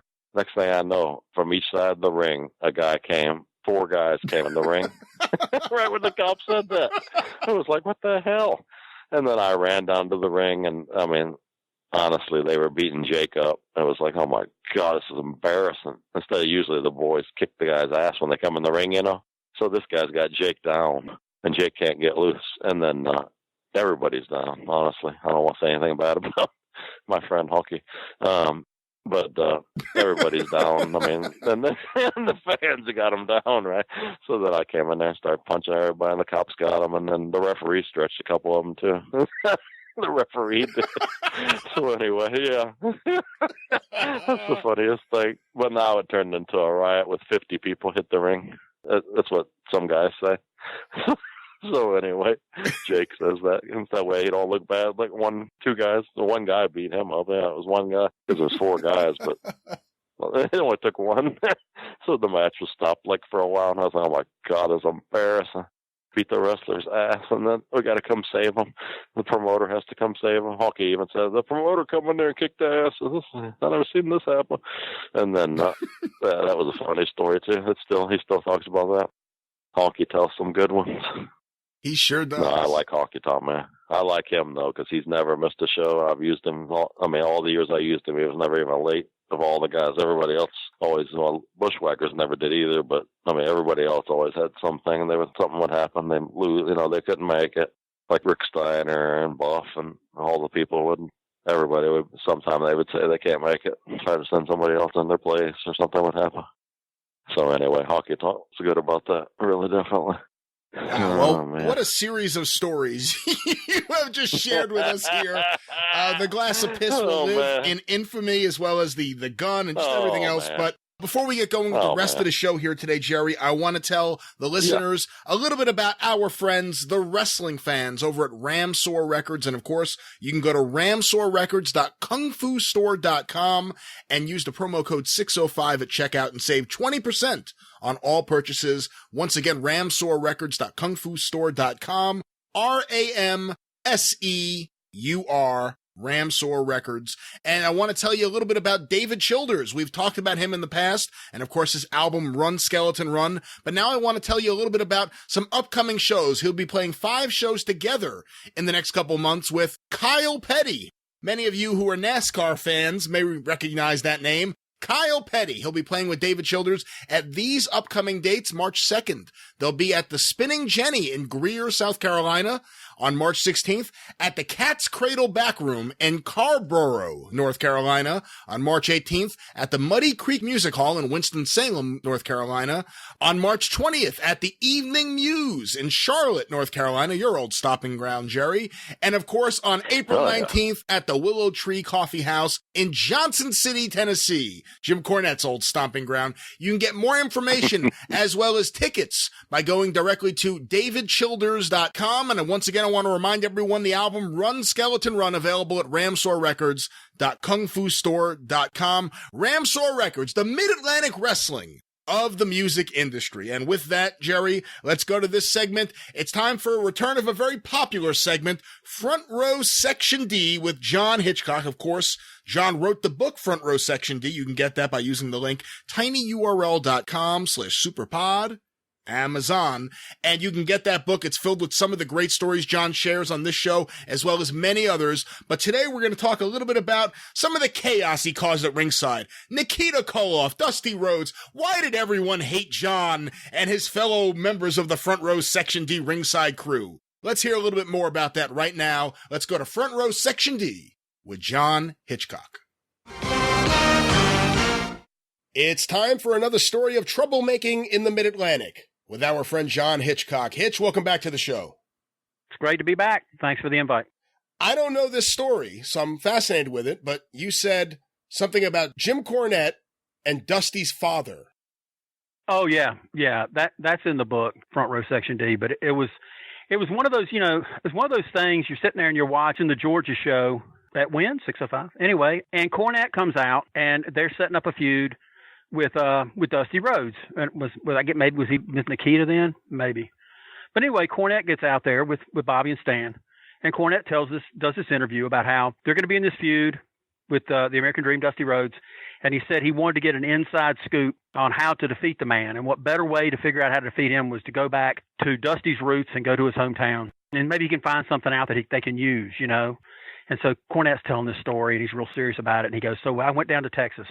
And where was Dusty from? What would he go? Austin, Texas. Austin. He goes to Austin, Texas, and he goes down there, and he said he's walking around, and he's talking to people, and he's trying to find out everything he can about Dusty Rhodes and his family.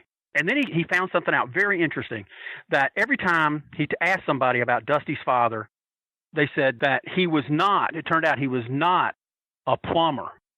It turned out that Dusty Rhodes' father was a cobbler.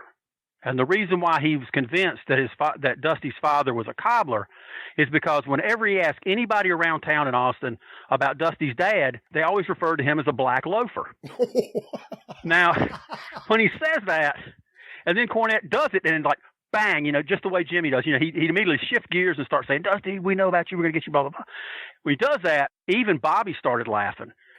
And Stan rolls his eyes like, holy shit, where'd that come from? That's funny. So I said, we got to do something with that. So Greensboro was interesting in the fact that main event was always Flair. Rarely did we ever have something else other than Flair on top, because we were the A show, right? So we always got the top guy. So anyway, I make up this sign. And the sign it's a small sign, and I drew a picture of a black shoe, and I put over the top Dusty's father. Just a simple little sign to me. And it was so stupid that I didn't think anybody would get it. But anyway, out walking to the ring comes Dick Murdoch, who was one of the all-time talented guys who never got his due. And Dick Murdoch comes out. He's managed by Cornette. And I just hold the sign up. Cornette sees it and doubles over laughing. He is screaming laughing. And he grabs Murdoch and he goes, you got to see this. You got to see this sign. Murdoch doesn't get it. He's got a totally quizzical look on his face, like, what the hell's that? Dusty's father. What's this? And Cornette's howling. He's just busted up laughing. So they have the match, and it's just a kind of a jobber match thing. And of course, Murdoch picks this guy up for the brainbuster thing, which was, he held him straight up and dropped him straight down. It was beautiful. And then Murdoch just goes nuts, grabs the house mic, and starts yelling that he wants Dusty Rhodes to come out right now. He wants to fight him. And you can see Dick Murdoch's calling out his old buddy because he wants to move to the top of the card. He's tired of being in the middle of, the early matches. He wants to make some money. And so he's yelling for Dusty to get up there.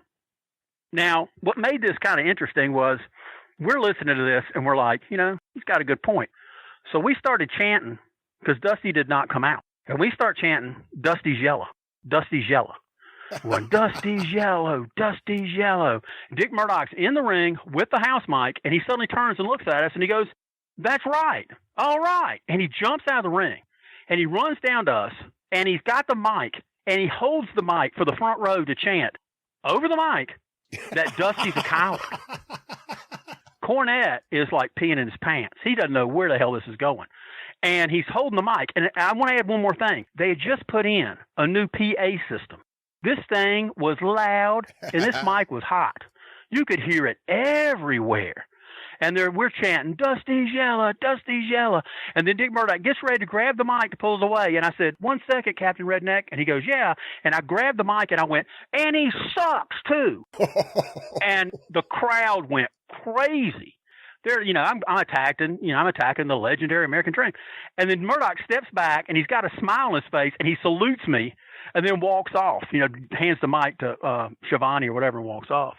And we're like, oh, man, that is so funny, And the next day we had heard there was some kind of ultimatum from the office that from then on you couldn't use the house mic anymore on the house shows because it pissed Dusty Rhodes off so bad. So that was just so great and so funny. And we couldn't believe that he did it. So it's intermission. And I got a couple of my guys with me.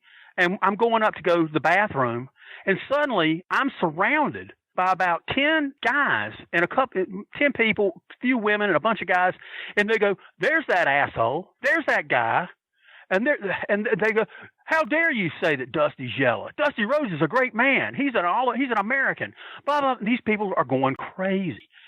And this lady runs up to me, and she goes, how dare you say that Dusty Rhodes is a coward? And I looked at him, and I swear to God, I wish I was Bruce Lee. You know what I mean? Beat everybody up, run away. But I'm like, think. And I went, well, he obviously is yellow. You think Dusty Rhodes is hard of hearing? You don't think he could hear that? Dick Murdoch's a real man, a man's man. He challenged him to fight. I didn't see Dusty Rhodes dragging his fat ass down there and getting in the ring and taking on Dick Murdoch. You know why he doesn't want a piece of Dick Murdoch? Because he's just like you. He's scared of big dick.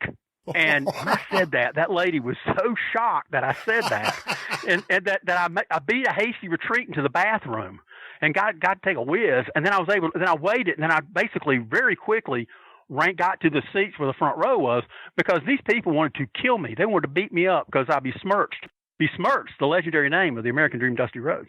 So that was a gift from Jim Cornette and his boys. I got to think Dusty hated you, because not only was Dusty making himself the top babyface, and he did not take any sort of heat when he was a babyface. He didn't take being heckled very well, but also he's the booker, and he also didn't take having his ideas shat on very well. Well, the story about Dr. Tom Miller, who was the ring announcer, and he also had a regular job as Trucker Tom. He had a radio show, locally. And everybody liked Tom Miller, and he was a great announcer. Yeah. Terrific, voice, and great, just terrific at his job. And one day, we after the matches, we'd all go to Shoney's, because it was open till 1 or 2 o'clock, and the matches usually end by 11:30, sometimes, probably about that. But we'd go to Shoney's, and the place would be packed out. And we get there a little early, and we'd get a table, and we had a couple extra chairs, and Dr. Tom comes in with his son. And his son goes, his son's with him, and I saw Dr. Tom, and they're waiting to sit down. And I yelled at him. I said, hey, Tom, hey, Dr. Tom, why don't you come over and join us? Have something to eat with us. And he looked at me kind of wiry, like, I don't know, you guys are those sign guys. You guys are crazy. And we said, well, what the fuck? He came in and sat down with us, and we started talking to him. And it was funny as hell. We were like, and he suddenly looked at me, and we were talking about wrestling, and we're talking about the show and all that stuff. And he was a really great guy. And he just goes, he said, it's two of the guys that you stick it to the most are the ones that are the most deserving. And I went, oh, really? And he goes, yeah. He goes, Ricky Morton is a snot-nosed punk, and you need to keep sticking it to him. And I went, well, we don't like the Rock and Roll Express, so that's cool. And he goes, and Jimmy Garvin thinks he's a better wrestler than Ric Flair. He is so conceited. So whatever you do it for me. Always make a sign and give them shit. And I went, don't worry, you got it covered. And I looked at him and I said, what about Dusty? And he was eating, and he stopped, and he looked at me with a fork, and he kind of pointed at me. He goes, you need to be careful, because Dusty hates you. And I said, oh, come on, we're just stirring up the crowd and everything. He goes, no. He said, look, Dusty Rhodes is the booker. We kind of knew that. Dusty Rhodes is the booker, and Dusty Rhodes is the trail boss, and he tells everybody who's going to win and who's going to lose. And every time you stick it to Dusty Rhodes and you give him shit, everybody in the locker room is laughing their ass off, because they wish they could do that. So whatever you do, keep doing it, because the boys love it, because you're able to stick it to the boss. But the bottom line is, if you ever are in a dark alley with Dusty Rhodes, he is going to beat your ass, because he hates your guts. And I looked at him and I said, well, that's good, because I hate his guts too. I said, who the hell booked this shit? Jesus Christ. He does the same finish every damn time, Tom. I mean, you got Jesus, he's like, well, yeah, that's politics. He don't want to go there. So we always kind of went after him. I just remember Dusty to the end of his run as a wrestler, and he came out with the Road Warriors as the 6-man champs, and he had his face painted like the Road Warriors. And we just sat there and started laughing at him. We were pointing and laughing, going, who's the fat guy with the two big strong guys? And he walked over and he spit at us, and he grabbed his crotch and just told us to fuck off. And I'm like, thanks, American Dream. You're the Tower of Power, brother. Thanks. But that happened all the time. He always grabbed his crotch. He always spit at us, or, he took it all real seriously. And, the sad thing about it is, if you really think about it, if Dusty Rhodes, after Superpowers, would have just decided to retire from the ring and then come out of retirement once or twice a year, like a Bill Watts thing, where they're in a bad spot and they want to call somebody, call Oklahoma, bring in the big cowboy, and then bring him as a special attraction. Right. Dusty could have milked that for years, and then he could have proved to everybody that he was a wrestling genius, that he was the smartest guy in wrestling, and by showing off his booking ability. But his ego was so big, he would not take a step back. He would not take. He kept going in the ring. And one night there was a War Games thing. And, it was Tully and Arn and Flair and, God, who else? I mean, it was a pretty big deal. And then what happened was, Dusty had the Road Warriors and Dusty had the Steiners probably or somebody. It didn't really matter. But what happened was Dusty, lined up Tully, Arn, Flair, and JJ. and hit them all with the atomic elbow, like boom, bitty, boom, bitty, boom, bitty, boom, boom, bitty, boom, bitty, boom, bitty, like just hitting them with the elbow, and they're all jumping up and down like marionettes on strings. Boom, bitty, boom, bitty, boom, boom, bitty, boom, bitty, boom, boom, bitty, boom. And then he hit every one of them, boom, boom, boom, and knocked them all down. And then he walked around, the crowd cheered, and then somebody hit him from behind, and Dusty went over, sat on the second turnbuckle, pulled out a blade, gashed himself, and sat there and bleeded. And he sat there and just waited. And then he took his cowboy boot off. And then when Tully Blanchard finally climbed to the top rope to jump off to attack somebody, Dusty jumps up, hits him with the cowboy boot, and then pins him 1, 2, 3. And they roll out and leave. And I was like, God, he's so lazy. He's so damn lazy. I mean, come on. If you can't do it anymore, you can't do it anymore. There's no harm in that. And let's face it, he was one of those charismatic guys who ever lived. He's one of the greatest interviews of all time. And, and there's nothing wrong with saying, I can't do this anymore. And I'm going to step back and I'm going to apply my trade somewhere else and continue to be active and be effective. I guess he learned that too late because he finally started doing that kind of stuff with the NXT stuff, as basically a trainer and a voice for those people, which that's just cool. But what do you think? Did you ever run into him? Did you ever get to talk to him after the fact? Obviously, during those years, you did not want to run into Dusty Rhodes, but whether it was when he returned in 91 to be Booker or whether it was at one of the conventions in the last decade or so, did you ever get to run into him? Only one time. He was at the thing in Charlotte, the Charlotte Mid-Atlantic Legends thing, and there was a long line of legends. There was Jack and Jerry Briscoe, there was Hanson, and there was it was Harley Race and Dusty Rhodes. And I've got a poster collection of those Mid-Atlantic shows, right? And so I went up to Race and asked him to sign the famous plane crash night, where they had the tournament for the U.S. belt in Greensboro and set the attendance record on the East Coast. And I got Harley to sign that. And I asked Dusty to sign the night of Johnny Valentine and Dusty, where we talked about that last time, where they shot the feud. I told about Bowden, where they shot the feud with setting up Dusty versus Johnny Valentine to bring in Wahoo to set up that feud. Yeah. And Dusty signed that. And when I handed the night of the plane crash tournament, the U.S. tournament, he looked at me and he realized who I was, and he goes, "No, I'm sorry, I'm not signing that. You can move on." Oh, wow. And I went, okay, just like, that's fine. Wow. And then another time, he was on the other side of the room, and I went up to Terry Funk, and I asked Terry Funk. I have a poster where Terry Funk was world champion in Greensboro, and he was fighting Dusty, top in the main event, and it was a really cool poster because it had a great picture of Terry Funk with the world belt, the NWA belt. And I went up to Terry Funk and I said, and I was kind of scared because the poster's so great. I thought Terry might ask me for it, and I'm kind of a sucker for giving people shit, that are, I kind of, big fans of. But and it was great because Terry looked at me and he goes, oh, what's your name again? I said, I'm John Hitchcock from Greensboro. And he goes, John, this is a wonderful poster. I think this is just marvelous, and I'm so glad that you saved this wonderful poster for me, and I'll be honored to sign this poster because this is a very good likeness of me. And he goes, well, let me sign this for you, John. And I went, thank you, Terry. And the whole time I'm scared because Terry Funk scared the shit out of me. And he signed it. And then he said, well, where's Dusty Rhodes? Dusty Rhodes is I believe Dusty was the main event of this show, and Dusty has not signed your poster.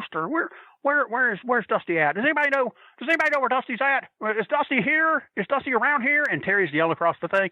And I look over and I see Dusty, and he looks and he sees me, and Dusty gets up and just leaves the room. And I'm standing there, and then Terry Funk's great. He goes, John, excuse me a minute. He goes, just excuse me for a second, John. What I used to call Dusty Rhodes back in the old days? I said, was it horse teeth? And he goes, no, that was Ric Flair. Ric Flair was horse teeth and banana nose. Now, what did I used to call Dusty? Oh, I remember. Where's that egg-sucking dog? Where's that Dusty Rhodes? I want him to come over and sign this poster for my good friend, John. He came all this way. Tell Dusty to get his ass over here right now because I'm Terry Funk, the Texas Outlaw. And I was crying. I was laughing so hard. And Dusty ran away. He wouldn't do it. Yeah. And they say wrestling's fake. Well, I think I hurt his feelings. What can I tell you? He definitely hurt my feelings. I was paying to watch that shit. You talked on Jeff Bowden's show about running into Ricky Morton years later and you guys being cool. Was there anyone else who had hard feelings, years after the Front Row Section D era? Boy, that's tough. I never have talked to Nikita. I think there was heat there. Did I ever tell you that story? No. Well, we were... This was during the Crockett Cup one of the Crockett Cups, and the co-main event was the Crockett Cup, and then Flair versus Nikita. I think that's 88. Yeah. So that was one of those interesting shows where we got tickets for, Meltzer and a lot of the other Sheik guys. I think Bowden and Flaherty were there on the other side, Mike Gunner, and we had our front row group, on the other side. And so the match starts, and it's the Flair Nikita match is just before the finals of the Crockett Cup. And the match goes about 3 minutes, and suddenly Nikita is on the middle of the mat, and Flair's working a hammerlock on him, and he just lays there. And the match is 3 minutes old. And I'm like, I cannot believe in a big show like this that this guy is gone to a rest hold. You know what I mean? I mean, really? Already? You're blown up? I mean, what the hell? So I just said, I looked at the guys and I said, I'm going after him. And I started yelling at him. I said, hey, Nikita, you going to a rest hold already? Jesus Christ. I mean, the match just started. I said, my God, anybody could have a match with Ric Flair. I mean, Ric Flair could have a match with a broomstick. Ric Flair is a genius. And yet he can't carry your lazy ass. I mean, come on, get up, do something. You're supposed to be this big badass guy. And what are you doing? You're laying on your belly, just sitting there. When I started hammering him, Flair starts laughing. And Flair puts it's got a hammerlock on Nikita, and he's working it, but Flair's laughing. He's starting to crack up because I'm just like hammering him, and I was just like, God Almighty, you suck! And I totally broke. I broke. Usually I'm kind of cool, but I went nuts and said, man, you suck. I mean, you used to be such a badass when you were with Ivan and Crusher, and look at you now. You don't do shit. You're just you're a lazy turd. And I just ripping him, And suddenly Nikita works his way up to his feet, and I went, oh, my God, everybody, he stood up. He got the strength to stand up. And he grabs Flair, and he throws Flair through the ropes right at us, just slings Flair at us. And he jumps out of the ring, and he grabs Flair, and he lays the boots to him or something. And then suddenly he just walks over to me, and he goes, I suck. You suck, motherfucker. He's right in front of me. I'm sitting down, and he's right hovering, and he's screaming at me. And I looked at him, and I said, how does it feel to know that you're the worst wrestler in the world? Jesus Christ, a rest hold? God Almighty, you suck. And he said, I suck, you suck, motherfucker. And then he does like the puppy pump, like thrusts his hips at me a couple times. And he goes, fuck you. And I stood up and I gave him the finger as he was turning around. Notice he had a little bit of distance because I didn't want him to grab my ass because then I'd be dead because he was big as shit. He weighed about 280. He was jacked up. Anyway, if you ever see that tape, and it does exist, they cut it. They cut that scene out, and they show Flair crawling away. But if you look closely to the right, you can see Nikita thrusting his hips at me, screaming at me like a crazy man. And I look over, and all the other guys that were not part of the front row that we got the seats for on the other side, they're standing there looking, going, what the hell is going on? I mean, isn't it what the? And it just became a thing, I mean, we cheered for the bad guys. And Nikita, when he was a bad guy, we cheered for him, we cheered for him. But if he went to babyface, we'd turn on you, and that's just the way it was. We always stayed in character where we always cheered for the bad guys. And that was the way it was. So I've always been a little leery of Big Nicky, Well, let me ask you a couple questions. First of all, when Nikita's yelling at you that you suck, in fact, is he doing it in the Russian accent? Yes. Okay. I suck. You suck, motherfucker. Yes, exactly. Yes, right. He did not totally break character. I'm glad Russian, you suck and motherfucker are the same words in American. American and Russian are the same word. But no, he was a guy that I was a little worried about, and I always try to keep distance because that night he snapped, and he was. I'm really surprised he didn't try to climb over the rail and just jerk me up because he could have easily. He was. One night we decided to go after the Road Warriors and I started hammering those guys, and I started calling them Leather Boys. And there's a phone call from San Francisco and started like really giving them some shit. And then suddenly Hawk just jumps out of the ring, jumps over the rail, runs into the crowd about 5 rows deep, and he's coming for me, right? And I'm like, this is not going to be good because this guy is on a roid rage from hell. And instead he takes a left and he jerks up this guy from New Jersey, some Yankee guy. And he goes, okay, you say I suck. You say I'm a leather boy. And the guy's frozen in fear. And he's looking at him, and he's twice as big as any human being you've ever seen. And he goes, I tell you what, Why don't you take a shot? I'll give you first shot. You can go ahead and hit me right now. Go ahead and hit me. I'll let you have first shot. Go ahead. Hit me, you big pussy. And the guy's frozen. And I'm sitting there going, oh, God damn, I'm glad he didn't go me. And the guy didn't swing, thank God. And then Hawk just looked at me and says, see all your friends? See all your friends? This guy's nothing but a coward and a big fucking pussy. And he's screaming and spit's flying all over the guy and everything. And I'm sitting there going, God almighty. And then later I suddenly realized, you know, the Road Warriors are not a smart team to yell at because they have more powerful lawyers than me and they have more money than me. So they could probably kill my ass, beat the shit out of me, and then laugh about it later and then just pay it off, where I'm going to be walking around in a wheelchair forever. So we kind of stayed away from hammering the Road Warriors because we thought they were a little too volatile and could snap at any time. Big Eddie, my hero, Big Eddie Beeson, was sitting beside of me, and I said, man, I thought he was going for me. I thought Hawk was going to fucking kill me. And he looked at me and he goes, don't worry, John. I wouldn't let that happen. Now, Big Eddie was going to take on Hawk for me. So he is my hero and he saved my life. And today we should all say thank you to Big Eddie because I wouldn't be doing this podcast if Big Eddie was going to step up for me and take the bullet from Hawk. How big was Big Eddie? Big Eddie probably weighed about, I don't know, 300 pounds. We didn't realize at the time when we first started sitting with us, he's only like 16 years old, but he was just big. I mean, he was like, you know, he's probably about 300 pounds and about 6'2", and just a big, giant guy. But one of the sweetest, nicest guys you'll ever want to meet. Well, let me ask you a couple front row section D hypotheticals. Let's say at some point, let's say for this exercise, early 1988. Okay. Dusty had turned heel. How would you have reacted? We'd still blown the fucking shit out of him because there's some guys you can't help. I mean, sorry. No, I couldn't.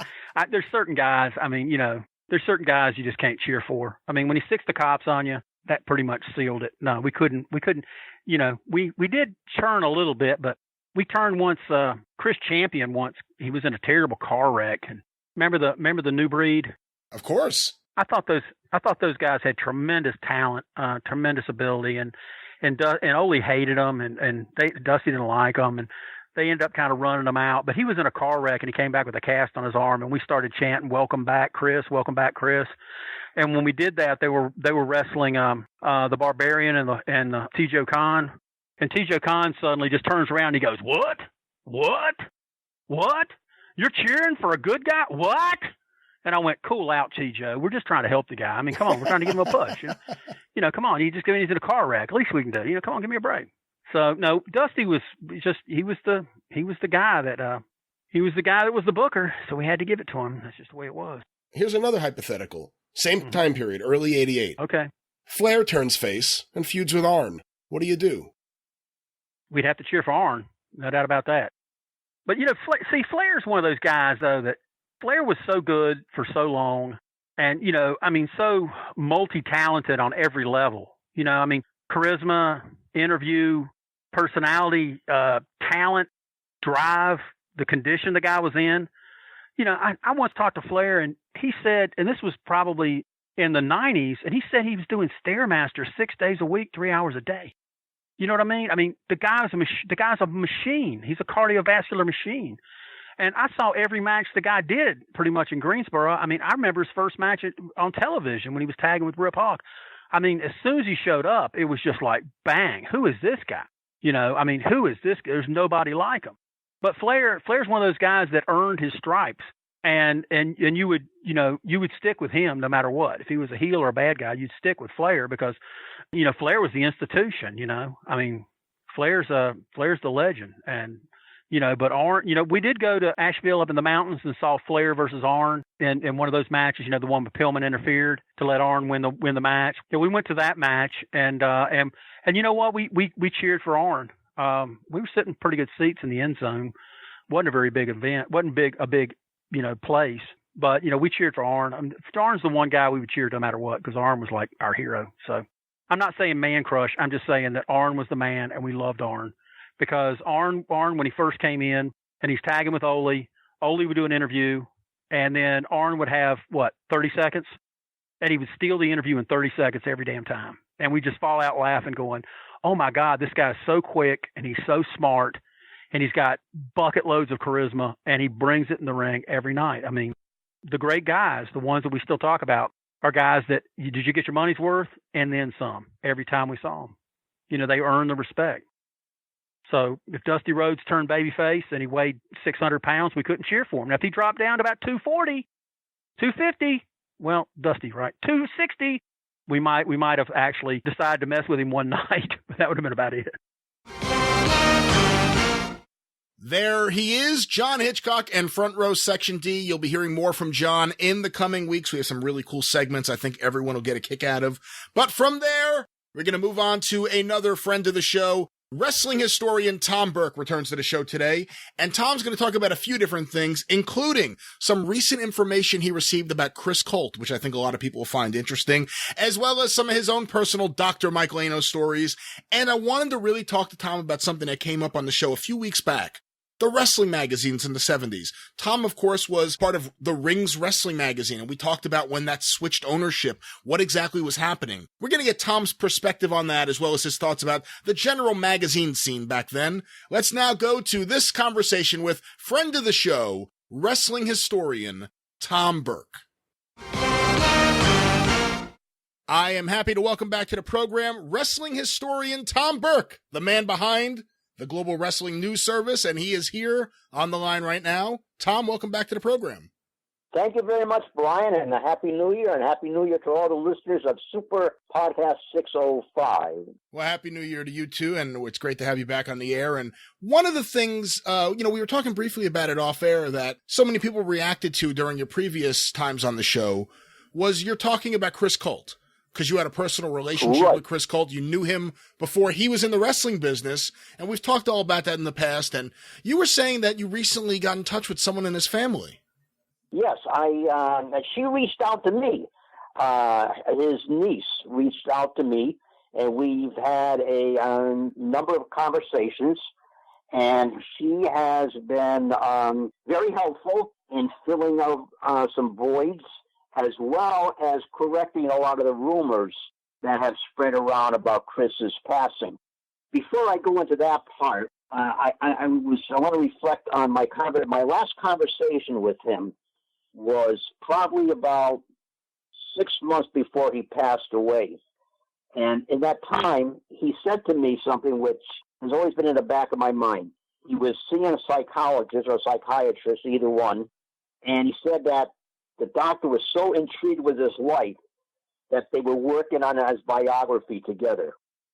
Now, the niece told me that there is a notebook with all kinds of memories in that notebook. Oh, wow. And this might have been from the doctor's point of view, or probably from Chris. But the situation is that it's there and everything, and hopefully I will have access to it at some point in time. But going back to my conversation with him, and again, this is about 6 or 7 months before his passing, he said to me, which I thought was very intriguing. He wrote me a letter and gave me his new phone number, and I called him up. And I said, "How you doing, Chris?" And he said to me, "Chris Colt is dead. I'm now back to being Chuck Ferris." And I said to myself, geez, that's kind of interesting, sad and interesting at the same time. Because he was talking to a peer who was at that point 50 years old. Since we were both born in 46. And he did not die of AIDS as a lot of people suspected.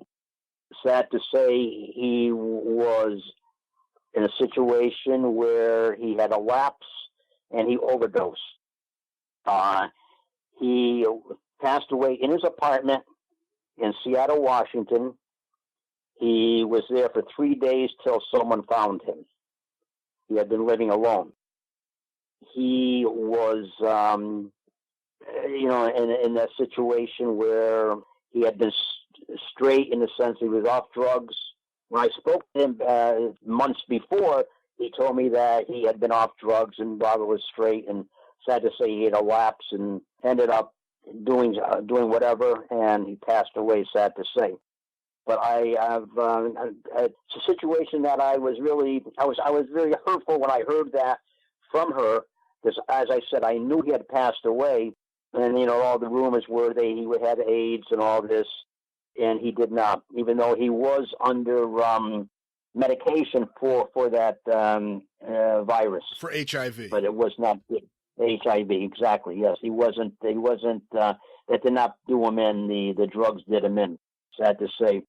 And, you know, and I reflect on a lot of this stuff. But I remember back in the 70s, probably about 76, 77, when I was traveling with Ron Dupree and Chris in Mobile, Alabama.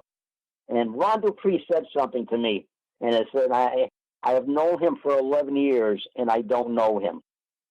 And I thought that was, you know, this is his former partner, and now they're in a platonic relationship. But I thought that was unbelievable. I mean, you know, that he's been together for so many years, working together as tag team partners, even as opponents and everything, and as a couple. And he said that I've known for 11 years, but I really don't know him. He's so complex.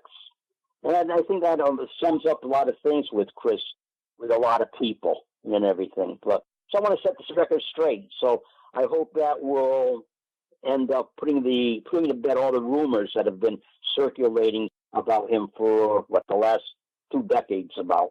You know, I have to imagine that it's somewhat weird for you because, to the great benefit of anyone interested in wrestling history, you put on Facebook regularly your correspondences to different people, Lou Thez and, of course, Chris Colt.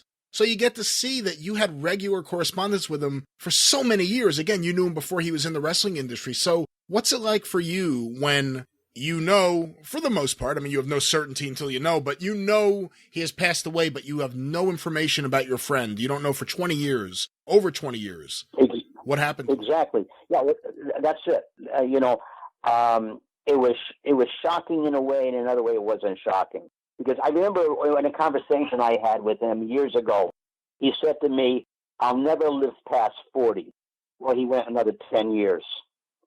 But, you know, his lifestyle was up and down, and, you know, it's a sad fate for someone who was so talented in wrestling and basically a good guy. You know, regardless of everything else about him, you know, it's some people would look down on.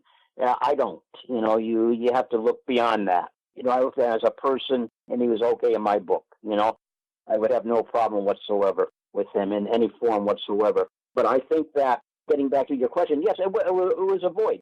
You know, and Christ, we were the same age. He'd be 71 today as I am.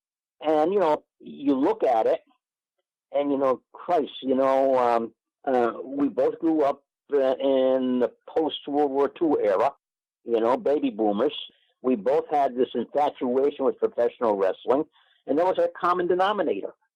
I wish the thing most that my correspondence with him when we were kids had been destroyed by a burst pipe. And I lost that course. I had a box full of correspondence and newsletters, etc., and all that got washed away, sad to say, or damaged.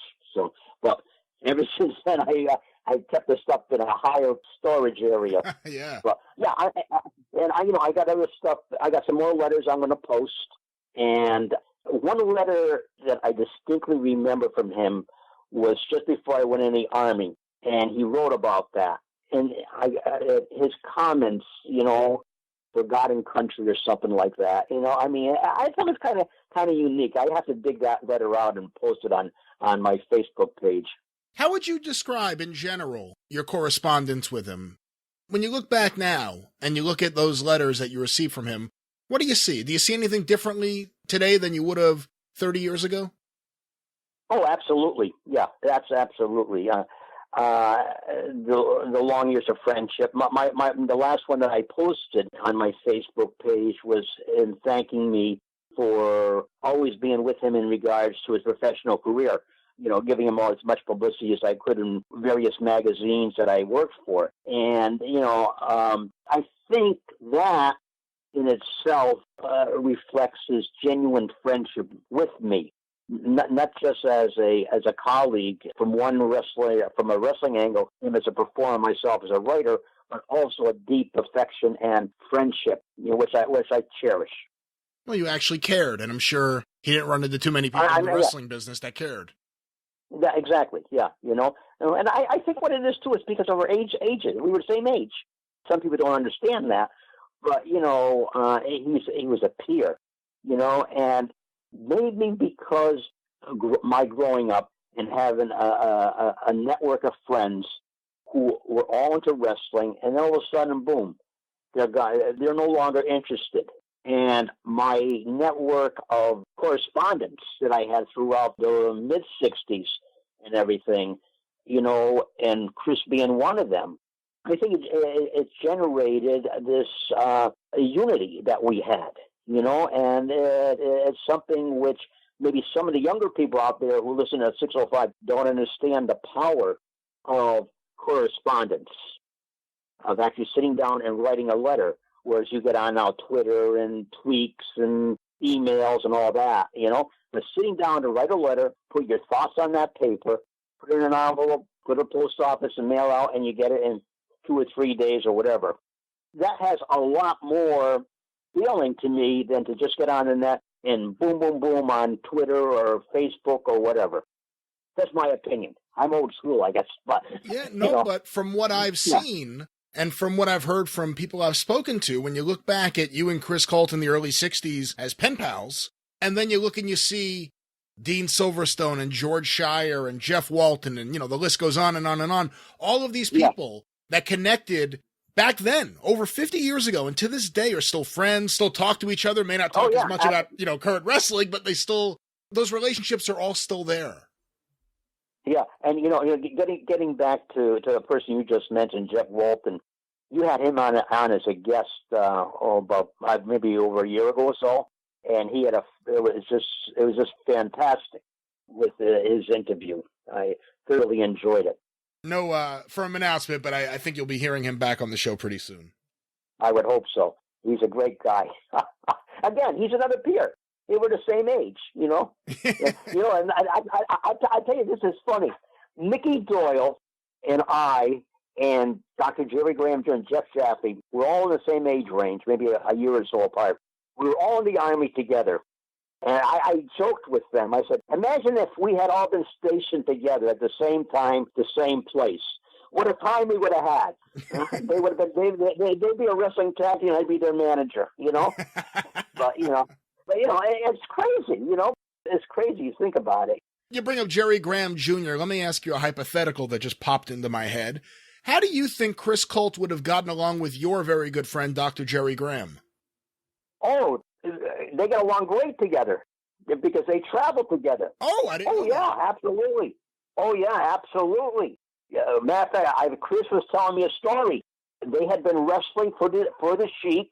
They were in Cincinnati or someplace when Les Ruffin was the promoter there, but it was the Sheik's territory. And they're heading home. They got their payoff. It was a very good house. Doc was drunk, opens the car window and throws off at a stoplight or something. He puts down the window, and all these kids are standing there by the street light, and he throws his payoff to them. It's like about $300. So these kids are standing there. This car pulls up. Yeah. Dr. Jerry Graham opens up the window, throws up, and then throws his money at them? Yeah. So in this story, Chris Colt is the normal participant. He's the straight man. In this case, Chris was the normal one. Right, yeah. Well, you cleared up a lot today about the passing of Chris Colt, and it's something that so many people have talked about or rumored about for so many years, but are there a lot of stories, a lot of lies that you hear about Chris Colt? Yes, there are a lot of lies. And the king of the liars himself told me a Chris Colt lie. And that is the, what would we call him? The doctor of deceit, Mr. Lano? Dr. Mike Lano, yes. Yeah. He said to me at a CAC one year that he had visited Chris Colt 3 days before he died when he was in hospice care in San Francisco. Well, he was in Seattle, and he wasn't in hospice care. Wait a minute. That's a pretty outlandish lie. He told you he visited the guy in hospice? Yeah. That's pretty despicable of all the things to make up. Well, what can you expect? What can you expect? The guy who was basically removed from the board of directors of the CAC by Lou Thez. Lou Thez was the person who actually removed him? Told him that I want him off the board. What did he do? Well, are you going to argue with Thez? No, you're not going to argue with Lou Thez, no. You know, so it comes to a story I have to share with you about Lou Thez and Leno. I'm again at CAC. Yeah.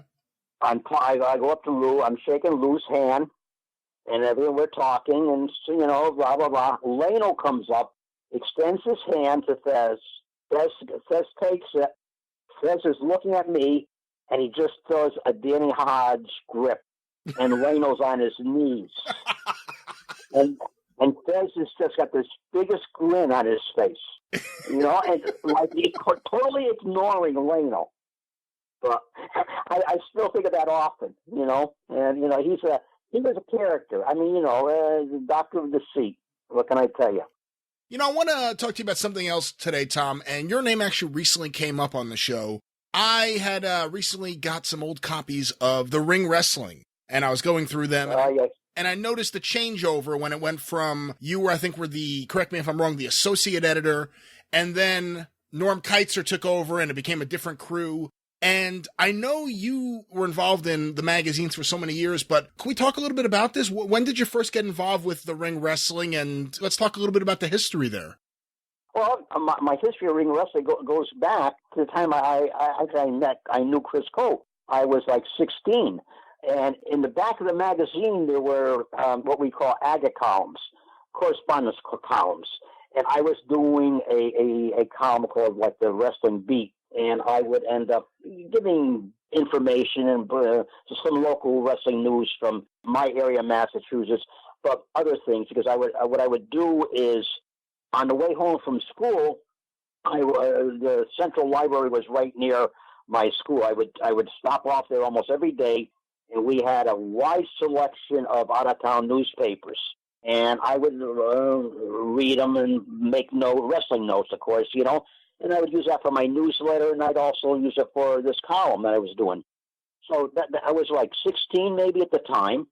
And then when I came out of the Army in 1969, I ended up working in New York City in 1970, and I stopped off at the Ring magazine office and introduced myself to Nat Lubay, who was the editor and publisher at the time. And we were talking, and he asked me if I could come in the office and work in the office for a couple hours a week. And I said, sure, because I used to work midnight to 8 at the Port Authority bus terminal. So I would go down after I'd finished my shift at 8 o'clock. A couple times a week, I would go down to the Ring office and file letters and file pictures and, you know, answer correspondence. And I started doing a lot more articles. And I did that till the magazine was basically transferred. When Nat sold it to the Busher and the consortium of guys, businessmen. Yeah. And when I walked in the office, Bert Sugar was there, who I had met previously.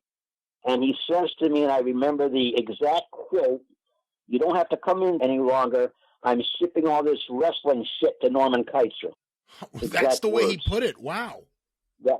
Now, this is the guy who he hated wrestling until, of course, the boom took place, so-called, in 1984 when he hooked up with George Napolitano and they did a series of books, you know.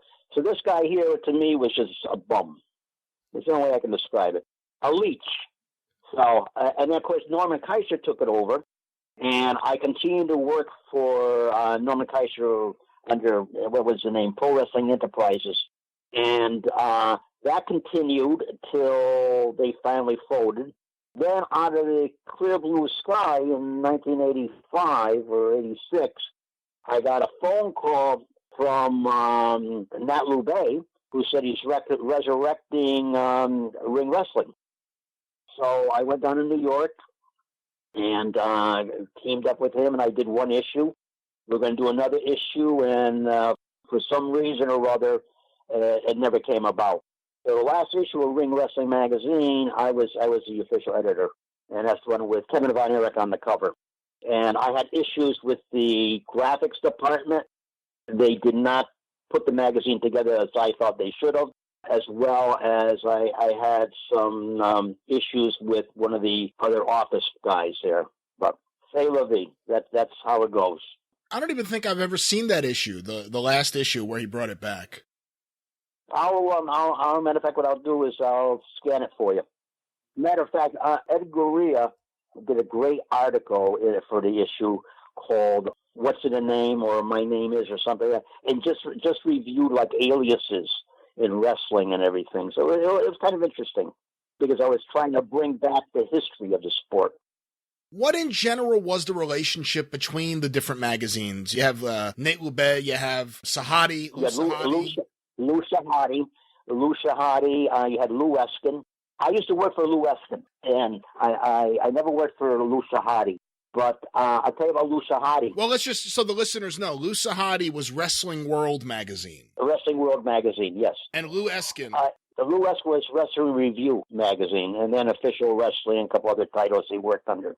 But Lou Sahadi, if you ever look at any of the issues of Wrestling World specifically from the 70s, you will see a big coverage of Detroit with the Sheik, Fred Curry, Pampero Firpo, all the guys of that nature. And I remember one time I was at the Garden at MSG in the back because I was working for Ring Wrestling magazine at the time. And Shahadi was there, and Fred Curry comes out, and he gives him a big hug and blah, blah, blah. And I'm, okay, whatever. So years later, and I'm talking 30-odd years later, I'm having coffee with Fred Curry because we meet almost once a week. And I mentioned it to him. And Fred says, oh, he's in the tribe. What do you mean he's in the tribe? He's Lebanese. Ethnically, Lebanese, Syrians, all that group from the Middle East, they linger together. Same thing with Firpo. Firpo was half Armenian. So there's an association there, good or bad. But, so I thought that was kind of interesting. That's why you saw the Sheik on the cover of the magazines a lot. Now, for Lou Eskin his office was on 42nd Street between 8th and 9th Avenue. And I used to go there and a few other articles I had them under another name, though, because I was working for Nat. So, but it was, and then, of course, you got Stanley Weston, who had the... and Stanley Weston, I mean, interesting enough, you just named two guys who have their offices in Manhattan. Stanley Weston's in Rockville Center at home. Exactly. In fact, John Arezzi worked in the office for Weston at one point. And he also worked at the Ring Wrestling office, Ring Magazine office for a little while, too. And he said it was different from working at the Ring office and working for the Weston. It was different atmosphere and everything. And maybe they didn't think it was real. I don't know. So, anyways, but I only met Weston once, and that was at the Cauliflower Alley Club. I never was interested in being part of that publication or their, it's all fabrication to me. I mean, the greatest photographs in the world, but the text was less than interesting. Let's put it that way. When C.J. Strongbow wants to wrestle Jimmy Valiant on top of the Empire State Building, he gets thrown off. Well, who cares? What was your favorite? I mean, beyond the fact that you worked for Ring Wrestling, did you have a favorite magazine to read? Well, it was Ring Wrestling and Wrestling Review. Let me backtrack for a minute. Probably Wrestling Review when I was a teenager, because sometimes Ring Wrestling got into the obscure history, things that I really wasn't that interested in and everything. And, I remember there was a freaking movie that came out. A James Bond movie. And there's a wrestling site. And they did a whole freaking 4-page spread on it. It was a bunch of crap, But, I just couldn't figure that out. But overall, the Ring Wrestling was very good historically and factual. So was in Wrestling Review. Wrestling Review has some very good writers, and the layouts were fairly good. Again, going back to Weston had the best layouts in photography, but it's just the text just didn't do anything. But yeah, Review was probably one of my favorite magazines when I was a kid, and it was monthly too, whereas Ring Wrestling was every quarterly.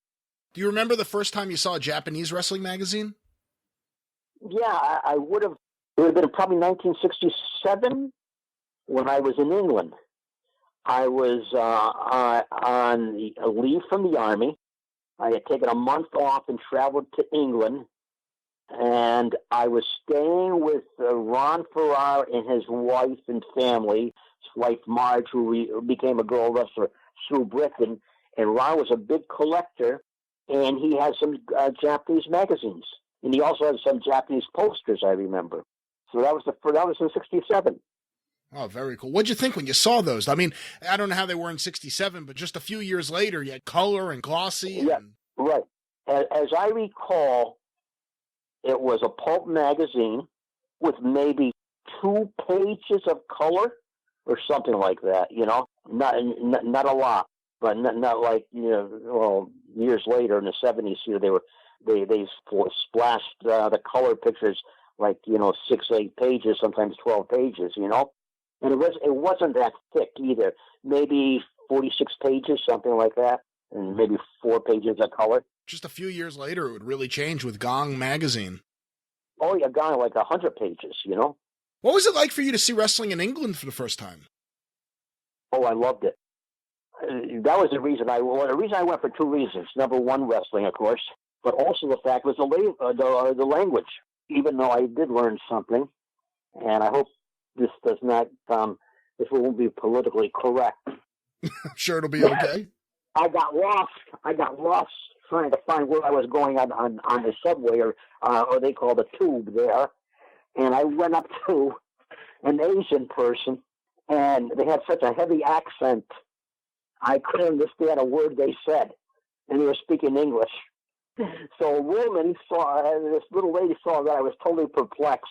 So she comes up to me and she asked me, "Where are you going?" Blah blah blah. And I told her, and she got me on the right train and everything.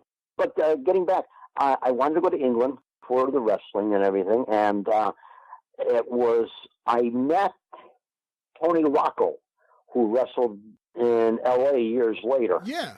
On that, yeah. Always 10. Yeah, and I also met Judo Al Hayes. It was Judo Al Hayes then was on the card, and let's see, and Billy Robinson. I met Billy Robinson in Bradford, England, in 1967. Wow, that's amazing. Then that's amazing. Yeah. That's so cool. That's like Forrest Gump material, Tom. You realize that, right? That's like Forrest Gump material. I know that. Yeah. Then I met him again in 1968 in Cologne, Germany. And when he was inducted into the Pro Wrestling Hall of Fame in Amsterdam, New York at that point, and don't ask me the years because now a senior moment is popping in, we sat there and talked about his match with Gideon Guido, who was a Hungarian wrestler in Cologne, Germany. And he said it was one of the best matches he ever had. It was give and take the whole time. He was like Robinson, a shooter. But it was good, I that, and then I also met the Zebra Kid in Cologne, Germany as well. George Bolus? And George Bolus, yeah. Oh wow, yeah. He was okay. Wow. Yeah, he was on that show. That was promoted by Gerhard Schaefer, and correct me, I'm sorry. That was promoted by Gustav Kaiser. Gerhard Schaefer was the longtime correspondent for a lot of the magazines. That's and right. A writer. Yeah. And he's the one that put me in touch with Gustav Kaiser. And I had press credentials and everything. He brought me in the dressing room. I got to meet the guys and everything. It was cool. And George Bowles was very nice because he was meeting an American soldier at the time. And we talked about wrestling. I wish I had known at that point in time of his background with Jack Pfeffer, because he worked for Jack Pfeffer back in the early 50s. Yeah. And that's something which I was unaware of at the time. Anyway, going back to England. Joint promotion was the big promotion, and there was another promoter, Lou Phillips, who ran in Birmingham. He was opposition, and I went to his shows. I went to 2 of his shows, and I met Brian Dixon, who became a premier wrestling promoter in England, who ran All Star Wrestling out of Liverpool. And he ended up, again, and it was a peer situation. He was the same age. And he's still around. I mean, I haven't been in contact with him in several years. But when Chris Cole had his departure from Joint Promotions in England, he worked for Brian Dixon. So it's like kind of tied in again and everything. When you went there, I don't think Big Daddy was a thing yet, but no. Later on, obviously, he was a big thing there. So I'm curious what you were hearing from your correspondents in England at the height of Big Daddy. What did they think of him? Most of the people that I would deal with in England as correspondents were the purists, let's put it that way. And Big Daddy was far from that. And even though as an attraction, he became a marketing icon, which is interesting. I never saw him. I went back to England in 1991, and I traveled around, went to a few shows. That's where I met Steve Regal.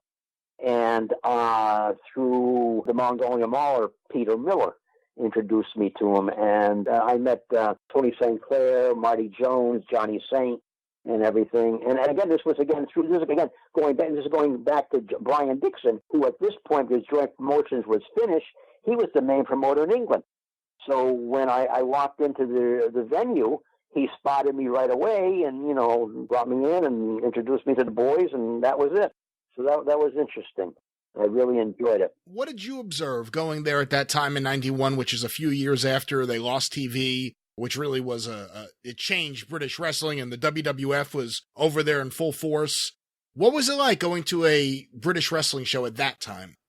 Well, compared to my previous experiences in 67, and then I went back in 69, it was you could tell that the enthusiasm for the emphasis on the size of the crowd was down, and I even heard some chants for, Hogan or whatever it was. So it was a different atmosphere. And then some of the wrestlers have changed too, their look. They became more westernized, shall we say, or WWFized or whatever. So it was a little different. They were trying to imitate rather than try to be your own person. There we go. Another great segment with friend of the show, Tom Burke. You'll be hearing him on the show again pretty soon. But with that, Jerry, I think it's time for Book of the Week. All right.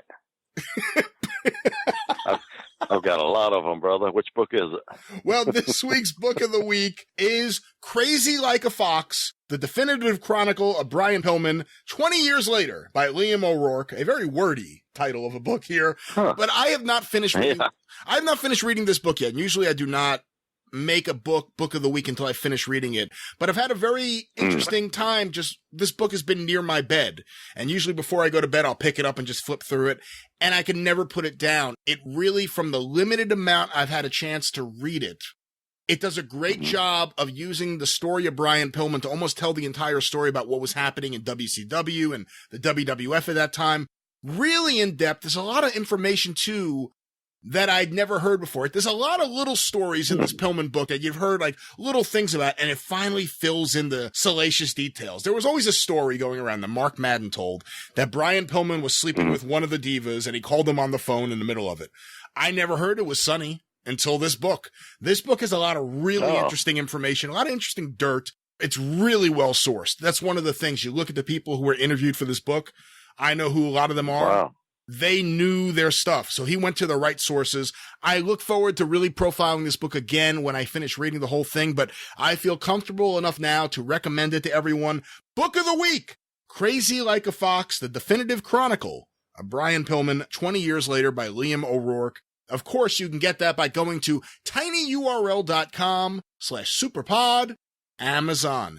That is our link, our Amazon.com referral link. By using that link, you don't pay any more than you would normally pay for any purchase you make at Amazon.com. It's just that we get a little bit of love and support here at the Super Podcast. We're not one of these shows that try to jam as many ads in there. This show is not a whore. This is the show with integrity. We don't want to jam it with ads. We want you to have a pleasurable experience, and we go out of our way to make sure we do that here on the show each and every week. So if you appreciate that, it costs you nothing. tinyurl.com/superpod, Amazon. Valentine's Day is coming up. A lot of you guys got to make sure you're not going to be getting a lot of shit for forgetting about it. Get your chocolates, your cards, your gifts, whatever it may be. tinyurl.com/superpod, Amazon. Lots of other shows have links. Jerry, lots of other shows try to get people to support them and say, hey, use our links. But you really have to ask yourself, are they in it for you?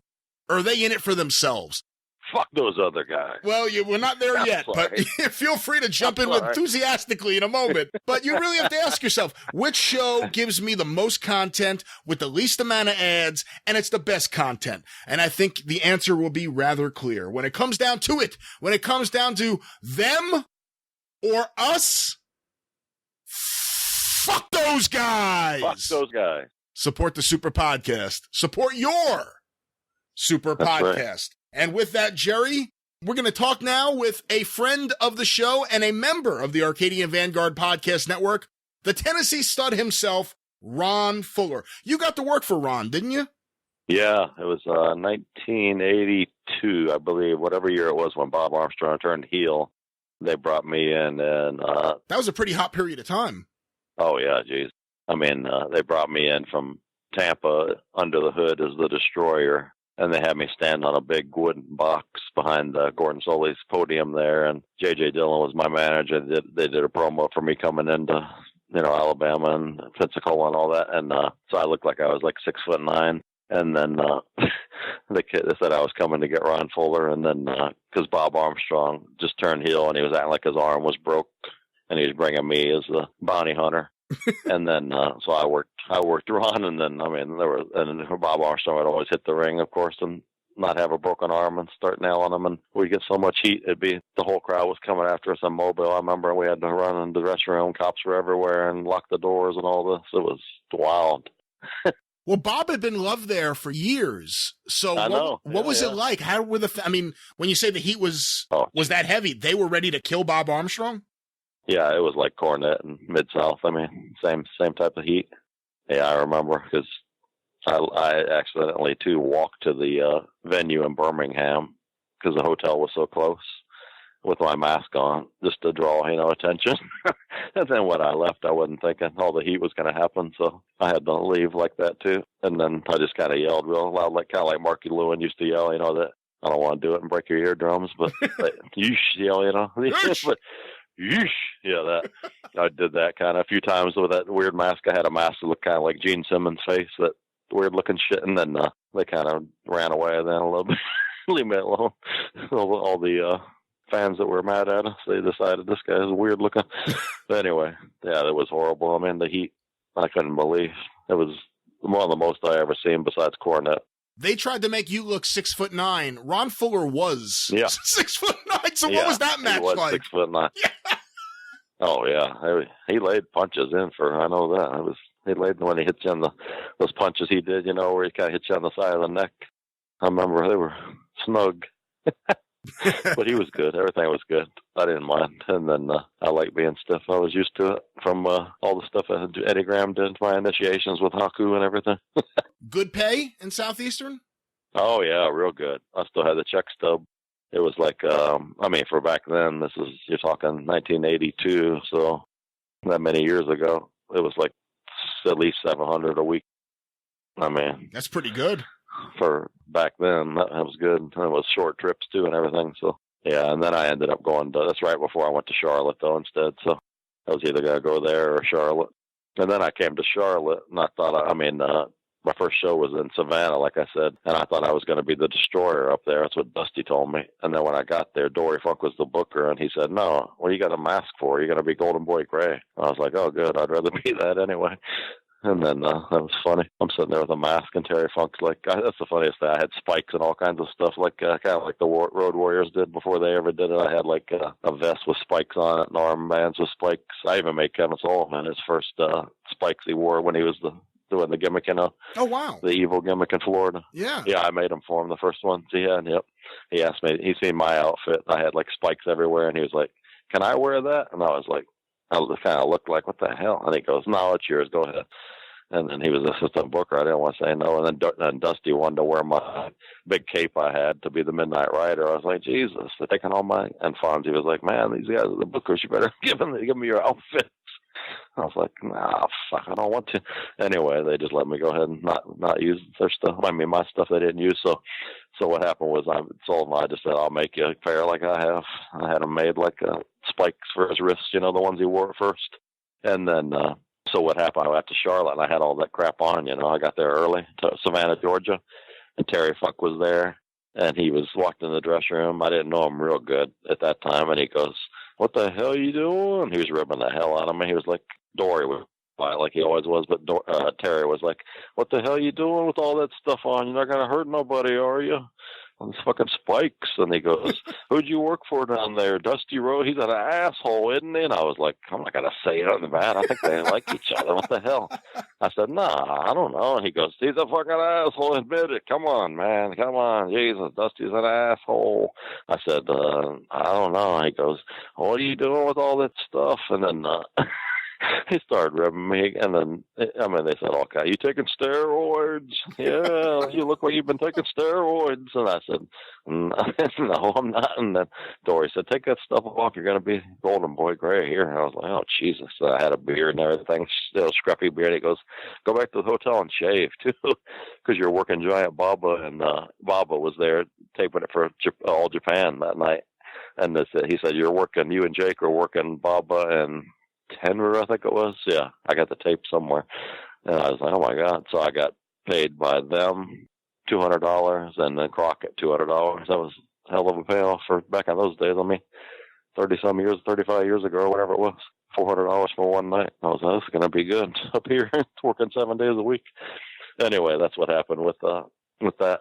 Yeah, pretty funny stuff there. Yeah. And of course, in the coming weeks on the show, Jerry, we'll definitely talk a little bit more about your time in Mid-Atlantic. I know you were at Starrcade 83. Oh, yeah. We don't have time right now to talk about it, but maybe next time on the show we'll talk about Starrcade 83. And of course, you were also on the big show that Don Owen did, the 60th anniversary show in 85, where Roddy Piper, even though he's working for the World Wrestling Federation, showed up. So I want to talk all about that, but let's now go to this conversation I had with the Tennessee stud Ron Fuller. We talked about something that came up on the show a few weeks back, the production of wrestling shows. When Ron took over Southeastern, how he changed the television production and really revolutionized wrestling programming in so many ways. And of course, the second change, when Southeastern would become Continental Wrestling. A few weeks back on the show, we talked about the story, the rumor that one of the reasons for the upgrade in production was because Ron was up for the ESPN wrestling gig that went to the AWA. We'll talk to him about that. We'll hear what he has to say about that and so much more. Let's go to our friend, the host of the Studcast, the Tennessee stud, Ron Fuller. I am very happy to welcome back today to the Superpodcast, professional wrestling's greatest storyteller, the host of the Studcast, none other than the Tennessee stud himself, Mr. Ron Fuller. Ron, welcome back to the program. Oh, thank you very much. It's my pleasure, Brian. It's always a pleasure being on your program. You are one of the very best, and I look forward to whatever questions you have for me. So I'm ready to go whenever you are. Yeah, I briefly said to you off air that I've become fascinated with the history of television production in professional wrestling, the advances that were made in different places at different times, and really how the business ended up where it is today, where Vince McMahon, if you look at his production, it's kind of like he took the NBC sports formula and modified it and grew from there, but it was a long road to get to there, and you were a part of several big revolutions in wrestling production, so that's what I want to talk about today. And if we could take a step back from that first, I know on the Studcast you talk so much about the wrestling you saw growing up, going with your father from territory to territory as he built those territories. But what were the things you saw early on in television shows that you thought, oh, that's really good. That's a good way of doing it. And what did you see that you said, that is the worst thing? If I had a promotion, I would never do that. All right. I traveled a lot as a kid, and obviously my dad owned and operated several different territories. It seemed like to me, back in the old days, in the 50s and into the early 60s, heck, almost into the 70s maybe, I don't think there was much focus on production, what they actually did with their programs. My dad always tried to have great commentators. When he went to Memphis in 1959, he hired Lance Russell. That's how Lance got his job. His first job is my dad went to HBQ, the channel that made wrestling in Memphis, and set up that program to have the first 90-minute show ever. It was basically a live from 10:30 to 12 noon. A great concept. A lot of live programming back in those days. It wasn't unusual because it was live. But he recognized that his key person on his television program is his commentator. And as time goes by, that happens. You see that in wrestling everywhere. Gordon Solie is an example in Florida. I mean, he just made that program what that program was. But the actual production content of most television stations and most territories that I was in as a younger guy, they did not focus on the production on it. They didn't try to do anything spectacular or different. So when I started my first business at Southeastern in Knoxville, I took over that company. I went there on a trip just to visit the Smokies, take a vacation in the Smokies. I ended up getting a room in Knoxville, and I happened to be at a TV, sitting in the bed, watching a television program at 6 o'clock, and it was wrestling. It was their wrestling program. And you mentioned what is some of the worst. It was actually the worst wrestling program I'd ever seen. It was terrible, but I'd come from Florida. I'd been in Florida territory for 4 years. And I'd had that Gordon influence, and they were doing some things in Florida production-wise that weren't being done in other places. They were starting to tape matches and shoot with 16-millimeter film and be able to bring those matches back and show them in the program itself. I think they were one of the first to do that. So I came from a pretty good production setup there that they had in Florida, and I was accustomed to really seeing it done properly, as good as anybody was doing it in the country at the time. So I go and I turn this TV on, and the first thing I hear is there's a commentator there. His name was Big Jim Hess. They're on a U station. It doesn't have very, very big distance. It goes out maybe 30, 40 miles out of Knoxville. And so the first thing somebody throws a punch and he goes, "There you go, another warp your head off hole." I mean, I was like, what did he say?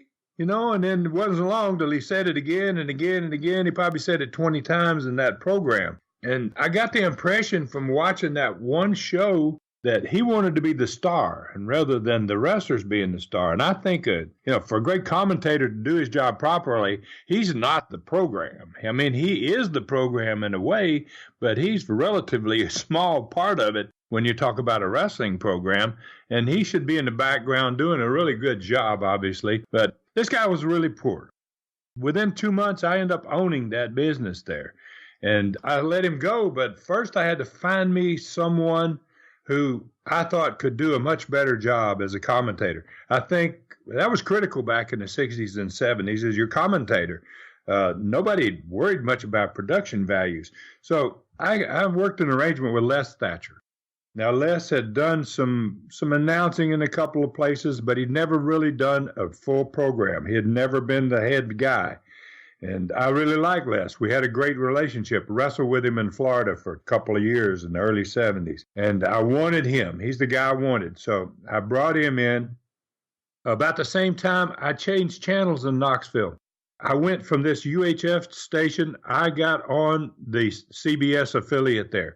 Went out 140 miles. Huge signal.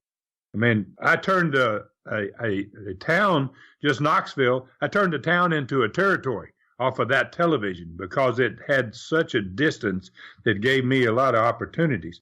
How did you get to CBS? How did you have the relationship with CBS to make that move? I walked in the door with my dad. My dad came up and visited me, and I said, Dad, I've got a TV station here, but it's not got much of a signal. It's got a horrible commentator. I need to make some adjustments. I want to do this thing with Thatcher. That was his deal. I mean, he was great at handling television and the relationships with the big people at the stations. C.P. Persons in Mobile, Alabama was really big in the television business, and he and Dad became personal friends. So when Dad left Mobile in the 50s and went to Memphis, he called CP and said, CP, can you talk to so-and-so at WHBQ and see if I can get moved to a better channel, better situation? Same thing when we went to Arizona in 60. He called CP and said, CP, they know you, man. I've mentioned your name. And so he had this connection. So he called CP for me. And I speak to CP. I'd never met CP Persons, but CP says, Ron, I'll speak to him. Yeah, I know one of those guys there. He happened to know the program director. So he got that. He made the call. He got me and my father in there. And I didn't really have a product to show them. I mean, most of the time when you go in and you're trying to get on the TV, you've got to take a tape with you, and they're going to want to see something. Yeah. But they knew what wrestling was there because wrestling's been on in every station or every market, some station in every market across the country since the early 50s. So they were familiar with wrestling. But I kept trying to explain to them, I said, guys, I want to do something different. I want to have something that's not been done before. I've got myself a commentator, and they said, well, what are your ideas? What would you like to do? And I said, I want to do instant replays. Now, this is 1975, and there's not anybody except for the big networks doing instant replays. None of these local programs, not even Florida, was doing instant replays. So the guy took me downstairs to the production department, and he says, can we do instant replays? And the director says, geez, man, what? And so I got to looking, and they had the big old 2-inch recorders, the big tapes that they used to do back in those days. And they had the 2-inch machines. So I said, look, you got 2 machines here. What if they were both recording, and then when you had the end of the match, you back one of them up, let the other one continue to roll. You back the one up to the point where the finish is, where you want to get, and then just push the button and roll it in there. And they were like, geez, I think that could be done. Yeah, no, but they never thought of it. They didn't. Nobody had ever asked for it. Nobody ever did that. So they said, yeah, that can be done. And they gave me a kid, Brian, a young guy named Bill Kincaid. He was a director. He couldn't have been 20 years old. And the first meeting I ever had with him, I said, Bill, I want to do lots of things here. I want to do split screen. He says, what do you mean by split screen? I said, I want to have, you got 3 cameras. And I said, I want to show a shot of 2 cameras on the screen at the same time. A little line down the middle. Can you do it? And he looked at me. I love this kid from right this point on. He said, Ron, I can walk on water. And I said, yeah, that's right. And I said, well, by golly, Bill, walk on water for me, man. I said, I want split screens. I want instant replays. I want to do a personality profile in the middle of every one of my shows in which I'm going to take 5 minutes and just talk to one guy about what he does and how his lifestyle is. I'm going to do it in every show. I want to create a program that's different than anybody else's in the country. And I really did. We did. Les Thatcher and I, we created a show that was really, really good. And I used to go then for the next few years after that. Every time we went, and there was a National Wrestling Alliance convention in Vegas, they always brought me up to talk about television. They would say, Ron, would you come up and tell us what you're doing with your TV? How do you do that split screen? How do you do that instant replay? So I kind of started making a name for myself. So Southeastern became pretty darn good. For a small territory, it was absolutely phenomenal. And it was very competitive, probably with everybody in the country. Some of those things, nobody did the split screen. We had an angle one time there in which Mongolian Stomper came to me and Joe LeDuc, and they said, we want to break a concrete block on each other's head in the middle of the ring with a sledgehammer. Yeah, of course. Right. Now, I mean, it was awesome. It was unbelievable. And my first thing, I said, no. I said, you guys are going to get hurt. No, we're going to do it. We can do it. We can do it. So they shot that thing. We broke the block on Stomper's head, and his manager was Gorgeous George Jr.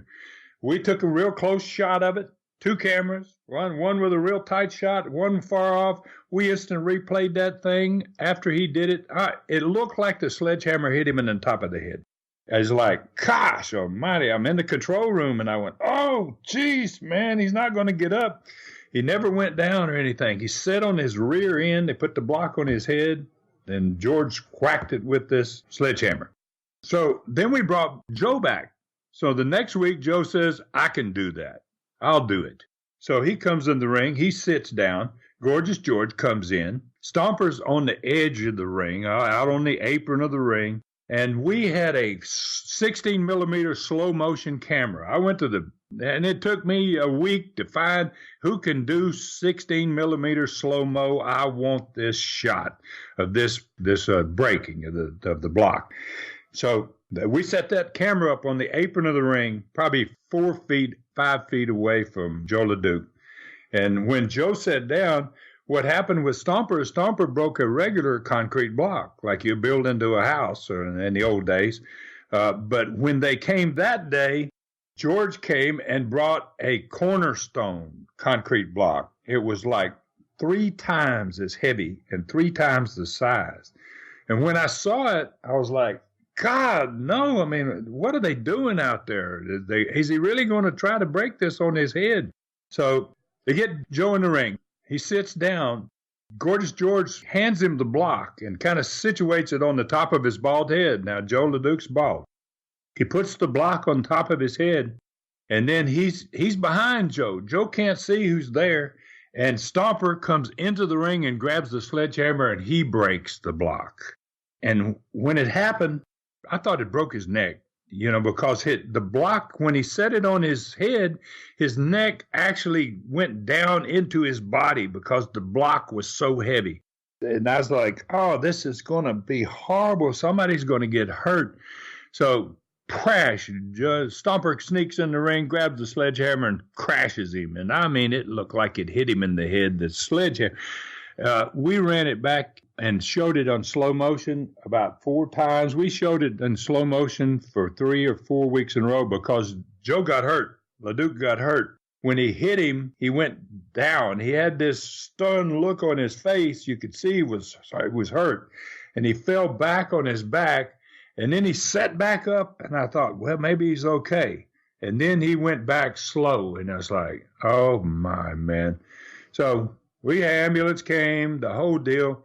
It was pretty shocking stuff. But those shots, that 16 millimeter slow motion shot was just absolutely astounding. People watched it, and I had people see me on the street and go, my God, how did he not get killed? It looked like it broke his neck. So we were doing some things production-wise that weren't being done. And we'll go to Continental real quickly here. Now we've progressed to about 1985. Vince has got his show starting to crank up, and I see his production. It's from big arenas. It's a great production. It's far surpasses everybody else, but you got to expect that. He's on national TV. So he's obviously going to be able to get the money and the funds and everything to do it in a big way. So we went and cut ourselves. We decided to change our name for several reasons. One of those reasons that we changed our name from Southeastern to Continental is because we had a distribution company out of Houston, Texas, somehow saw our show, and they came to Pensacola, sat down with me, spent 2 days, said, we love your show. We love your product. We love your wrestlers. They said, we want to distribute you foreign, out of the country. We want to distribute you, especially in the Middle East. We want to get you into Kuwait and the Arab Emirates and, several different, Saudi Arabia. So they started selling Continental. They loved it. And they just really went crazy over it, and they said, let us try to get you sold in the Middle East. So they were distributing us throughout the Middle East. But they then brought me to New York. They said, we hear that NBC is looking for some people, looking for a program. So Now we had a continental program. We had a great program. We put a set up on a real big stage in a big arena, 6,000 people, sold out. It was Birmingham. It was a good wrestling town anyway. Now we're shooting with 7 cameras, and they're all remote. You got 2 ringside and 4 located in different locations, 1 on the stage. Really a nice production, very good production, really slick. Obviously, we had a format. Les and I developed a format in the early 70s, in 74. And nobody had formats. You were correct about that. A lot of programs, you went in and said, what's going to happen here today? Well, you're going to be on, but we don't know when, and we're going to do this over here or that. And I right away, when I got on that big channel in Knoxville, I said, I got to have a format. I have to know what we're going to do in advance, and so does everybody else, especially the production crew. They need to know where we're going from here. What are we doing next? We had developed all that. We really put together a great product in Continental. And that product, then, they brought me to New York, took me to Tavern on the Green. We had a nice dinner, Central Park. And they said, Ron, we think we can get you on NBC. And I was like, now, I probably should have jumped at it. In retrospect, I should have jumped at it. But I was a part of the NWA, and I knew that whoever gets this television, whoever gets this national product is going to be in a position to either screw everybody or make everybody. I was afraid if I said, yes, I'll take this program, I'll take the opportunity, I'd like to do it, I was afraid that I would create a lot of enemies. A lot of guys would have been scared of me. They would have not trusted me. And I had great relationships with all types of different promoters across the NWA for sure. I had Watts was right next to me in Louisiana and Oklahoma, and I knew the Von Erichs very well, and all the people in the South, Crockett's and Barnett. Barnett I'd worked for and worked with, and Eddie, and so I'm thinking, these guys are going to be horrified if this happens. What is he going to do with this, and how is he going to handle this?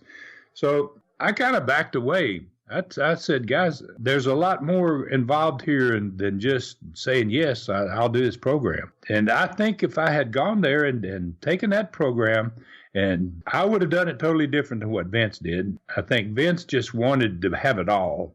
And I was never that type of person that wanted to have it all. Vince Jr. never was a part of the NWA, and he never really, his dad came to almost every convention. Every year you had that 4-day convention in Las Vegas, and Vince Sr. was always there. So was Vern. Neither part of they weren't a part of the NWA, but they showed that mutual respect. And they recognize that we all need each other. We can have a better product, and we can all do better if we share some of our talent and share things. And I was able to work with a lot of different promoters from all over the country. Just ask for guys, and they would send them to me, and I would send them back to them. For instance, in 1976, Crockett sent me Flair and Patera. I said, Jim, I'd like to use, I know Flair because I've met Flair in 74 in St. Louis. We were working there a lot in St. Louis. And I said, I'd like to have Flair. And he said, let me send you Flair and Patera. I said, gosh, man, that'd be great. So it was just an example of what the business was like. And then Vince comes along, Jr., and his concept is, I don't want to be friends. I want to be the man. I want to own it all. And that's, I guess, where we are today.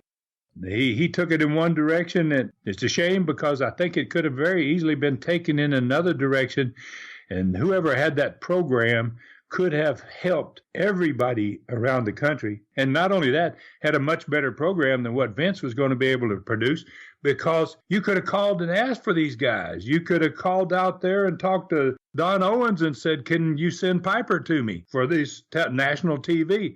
And it makes Piper a bigger star at home, too, as well as everywhere else. It would have made the wrestling business better. And what's happened is you had one guy in control, and his concept is nothing like Southern wrestling. Let's just put it that way. His concept just flew in the face of old-time Southern wrestling and keeping your business solid and that type of stuff. And it just changed. It changed the entire future of the sport in a way. And it's interesting because if you look at the promoters attempting to work together, Bill Watts and Jim Crockett and Vern, Pro Wrestling USA, they couldn't stay on the same page. It was like you had these big guys in the same room and they couldn't work together to fight against Vince. They were too busy not getting along. Yeah, they could have at the very end, right before I sold out, because when it got to 87 and 88, the writing was really on the wall for me. I was like, I can see what's going to happen here. Vince, in fact, we trained a lot of guys. Continental, we trained a lot of his stars. Hulk Hogan came from us. Honky Tonk Man came from us. David Schultz came from us. Arn Anderson came from us. I mean, we developed great talent. We were lucky. We got guys, young guys, and we were training them properly and putting them in the ring with great talent themselves, guys that could lead them and teach them. And so when he brought Hogan back and ran in Birmingham across the street from me, same night, we were in Boutwell on Mondays. He comes and goes to the Civic Center across the street on a Monday night. He brings Hogan. He brings Honky Tonk. He brings these guys that I had made stars that had been big for me and my company. He brings them and puts them against me. And I sure that night they expected they were going to do a huge house. They were doing really big business. But we were determined to compete with them at that point. And so I said, we're going to do a 2-ring battle royal, and instead of raising the prices, we're going to drop the price. And we're going to draw more than they will. And, guys were like, geez, you think we can do that? I said, hell yeah, we're going to do it. Let's do it. I remember that night that we were sold out. Boutwell was sold out. Hogan came over, and Honky Tonk Man, 2 guys that I talked to that night themselves, came to me and said, Ron, they go, we got nobody over across the street in the 15,000-seat building. We don't have 2,000 people, and your damn deal is sold out here. They were amazed, like, wow, this is unbelievable. But I could see that, this wasn't going to stop. It was going to continue, and he was buying talent and using them against the people that had trained those people and made those stars for him. It was a kind of a cutthroat way of doing it, for sure. And I believe, if someone else had got that television, those national TV, or one, and maybe a competing TV, I know that Vince Sr., he had times in New York City when he had a lot of stations. He's in the biggest city in America, and they've got a lot of stations, and wrestling's a hot product. And he was a smart guy, and he says, somebody's going to get their show on here to compete with me, because there's too many stations here, and they're going to find a wrestling program. And what happened is he came to Eddie in Florida, Eddie Graham, and he and Eddie were friends because Eddie had worked for him a lot. And he says, Eddie, would you put your Florida program into New York City? And this station, they're looking for TV, let me get you that spot in there because I trust you. Now, you're not going to compete against me. So he put the Florida show in there. This is probably 1974, I think, 73, 74, as I remember. And I'm a pretty big star in Florida at that time. Then what they did after about 4 or 5 months, then Vince would bring one person out of the Florida crew. And he brought me in there twice, working at Madison Square Garden. And I was really amazed because I didn't even know that we were on there. I figured, well, this is nice. Vince has asked me to come up here and just make a shot in the garden. And, it's a big building. You can't work in a better place than that. So I was real glad to go. And when I go up there, they ring the bell and I start to the ring and everybody stood up. I was like, wow, how did I get to be so over? I'm thinking, what the heck? I didn't know that they would know me that well up here. And then when I went home, I asked Dad, I said, what's the story up there? How come I got such a big, he said, we got our TV in there. The Florida TV's been there for 5 months. The Florida TV was such a better product than what Vince Sr. had, and the talent. Vince Sr., like those big guys, he wanted the Monsoons and the big old boys, but Florida wanted them. They wanted those Jack Briscoes that could move and that could grind and give the people some excitement and some action. And so what happened is Vince saw it. He went and watched some of these intros for these Florida guys, and I think he got scared. He said, geez, if they were to come here, if we had gone to compete with Vince Sr. at that point, I don't think there's any doubt that Eddie and my dad would end up in the Northeast. They could have easily put Vince Sr. out of business because their product was so much better than his. In terms of your father, how much of your television shows was he actually able to see, and did he ever give you any sort of constructive criticisms about what he thought about your television shows? He came very rarely to see my stuff. My dad was really funny. We had a very strange relationship.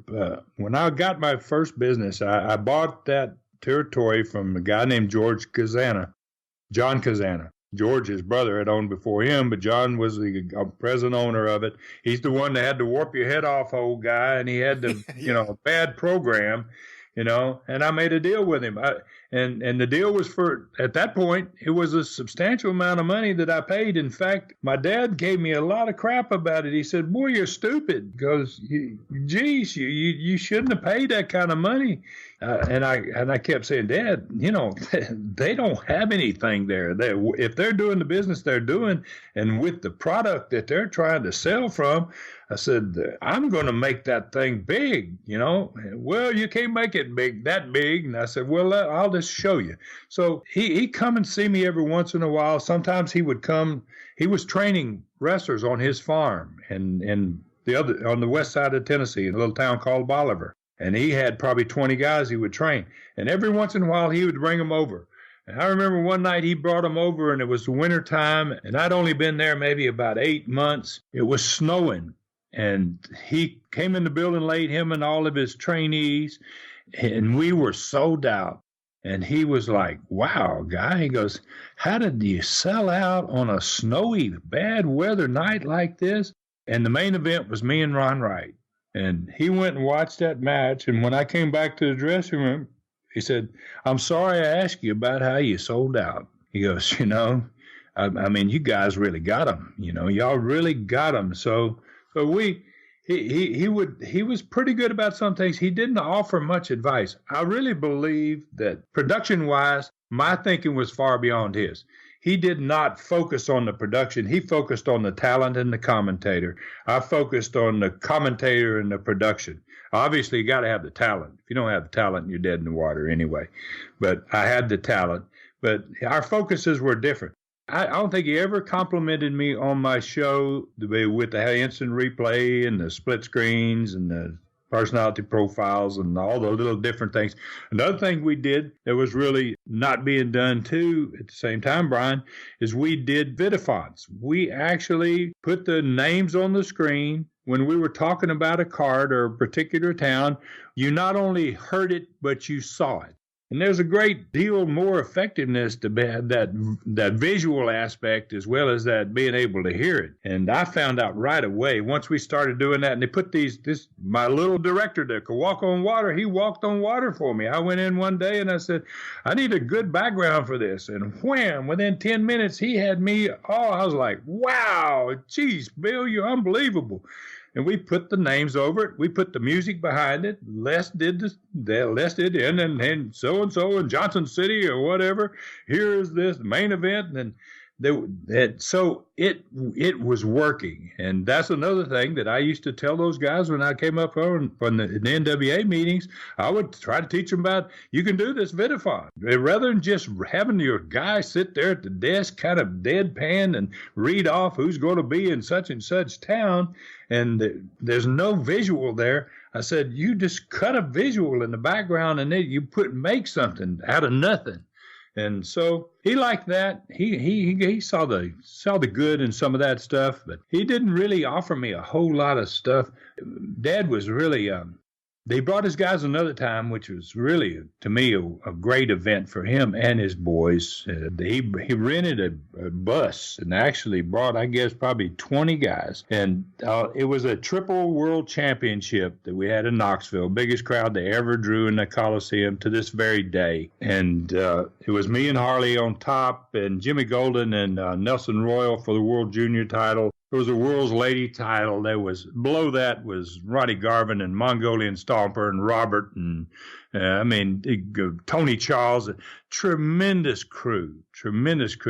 And Dad comes in there and he sees that event, and his boys see that event. It was like, he came that night and said, Ron, you just, he said, I remember telling you paid too much money. And he goes, you've really proven me wrong. Obviously you're making damn good money now because you've got one of the better little territories, maybe the best little territory that's ever been. So a little odd situation with Dad, but he did compliment me on occasion, and he worked for me quite a bit. Even into his 50s, he wanted to wrestle. He would say, let me come over there and do something. And I was like, Dad, you're in your 50s. You don't need to wrestle anymore. Yeah, well, I want to. I'll come over and do something. Get somebody over for you or do whatever. So that's kind of where it was with Dad most of the time. Just how important was Les Thatcher to what you were able to build with Southeastern? Les was a critical part of it because Les had never been a commentator for anybody, and he had a natural ability, and I picked the right guy because he was just a natural as a commentator. Very low key. He was almost like a Gordon. He was very low key. He got excited every once in a while, but he kept it within some type of proportion. And he's the one that really wanted to do a lot of the split screens. We talked about it before. I even went to meet with the television people, and he said, Ron, if I get involved, I've always wanted to do something different. Let's do instant replays, and let's do split screens, and let's have this thing called personality. So a lot of that came from Les. We sit and talked about things. Obviously, we worked on format before we went to TV stations, and we went in there prepared. But Les was a critical part of that equation. I don't think I could have ever had the success I had if I'd have kept the warp your head off whole guy. Yeah, Big Jim Hess. Yeah, Big Jim Hess. I would have never had the success I had because Les was more mainstream. He just had more class. It was a different show. He made the show a different product. And that's what it really needed. That's what I wanted. He gave me exactly what I wanted. He helped put the show into the 70s. And that may not sound as meaningful as it would have been in the 70s, but he put that show into the 70s because Big Jim Hess was from like another era almost. Yeah, he's from the 50s and 60s, and that's a perfect description. I mean, he was old time and he thought that was cute. The warp your head off, ho. I was like, oh man, how can he do that? But to him and then to the audience, he'd been there for a long time. So people buy whatever you sell them. They got no place else to go, right? I mean, it's the only show in town. So they're going to watch it. They want to watch wrestling. They're going to watch it. And I just tried, once I bought it and took it over, to present it in a different way, in a different manner. And it got over. It worked, and I was able to tap into not just those old rednecks and people that lived down up in the mountains and down in the hollers. I started getting businessmen and a different audience. I got them all. I got still got the guys who lived in the valley and the hollers, and I got the dudes that had money and had class and had brains, and so it was critical. Your television program was your life, and if it wasn't good, you better make some changes on it pretty quickly, or you probably aren't going to be there very long. And I learned that early on. And having Les, and getting Les Thatcher in 1975, my first year ever as trying to be a promoter and a wrestler, it was a critical moment and a critical choice for me, and it worked out fabulous for me. And Les and I are still friends to this day. and have been for many years. Once I got into my hockey business, I had a team in Cincinnati, and Les lived in Cincinnati. And Les and I spent a lot of time. He'd come down to the hockey office. And we've been friends since 1972, probably. How long did you keep Big Jim Hess after you took over Knoxville? And was it a difficult discussion? I mean, I'm sure when you have a guy who's been working for a territory for years, even if they're underneath, they expect that they're always going to be there. It's tough to let them go, let alone when it's the lead announcer of your program who clearly wants to be the biggest star in that program, too. Yeah. And it was, we had a very contentious relationship, basically, because when I bought it, he's one of the first people I sat down with. And I said, Jim, I know you've been here a long time, and you've obviously done a good job here. They've made some money here and everything. And I said, but I see things a little differently than what I see here on this program. And I don't think there's a place in my program for a warp your head off hole. I said, I realize that you may have been doing that for years, and that's what people recognize you for. But I said, I don't really want you to do that anymore. And, you can imagine, I'm a young guy. Now I'm 24 years old. Yeah. He's looking at me like, well, you young punk, you don't know nothing. You never owned a territory. You never run a TV. He'd never seen me work. And I was a pretty darn good worker, but he's just looking at me and how young I am and thinking, well, who do you think you are? And I understood that. So I saw within the first few weeks there that this wasn't going to work. Sooner or later, I've got to have another person. And then when I got the opportunity to go and talk to the bigger station, I knew I couldn't bring Big Jim Hess over there. I wasn't going to do that. I wanted to go there with a fresh product, with a totally different format, with some class and something I could build upon. And I couldn't build on the warp your head off hold. It just wasn't going to work for me. And he wasn't very happy when I let him go. Another strange story about this was it's funny how life works out sometimes. I had made these trips over and talked to the big station, the CBS station. And the station that I was on, the U station, I guess I don't know what their books were. I don't know what their ratings were. I don't know what the Arbitron and Nielsen ratings were, because I was just getting started. I wasn't even hardly old enough to know anything about how to read a book, in which I learned very quickly. But I guess their ratings weren't as good as they were, had used to have been or whatever. But I went ahead and I made a commitment to go to 10. And I was going to go on a Friday and meet with the management of the U station and say to them, I'm sorry, but 2 weeks from now, I'm going to be off your station and I'm moving to a bigger station. And I was very hesitant to go to the meeting, and this is strange, but, I probably wouldn't even have thought of this. We hadn't been discussing this, but I go into the main office entrance to the building in the U station that I'm about to tell them I want to leave.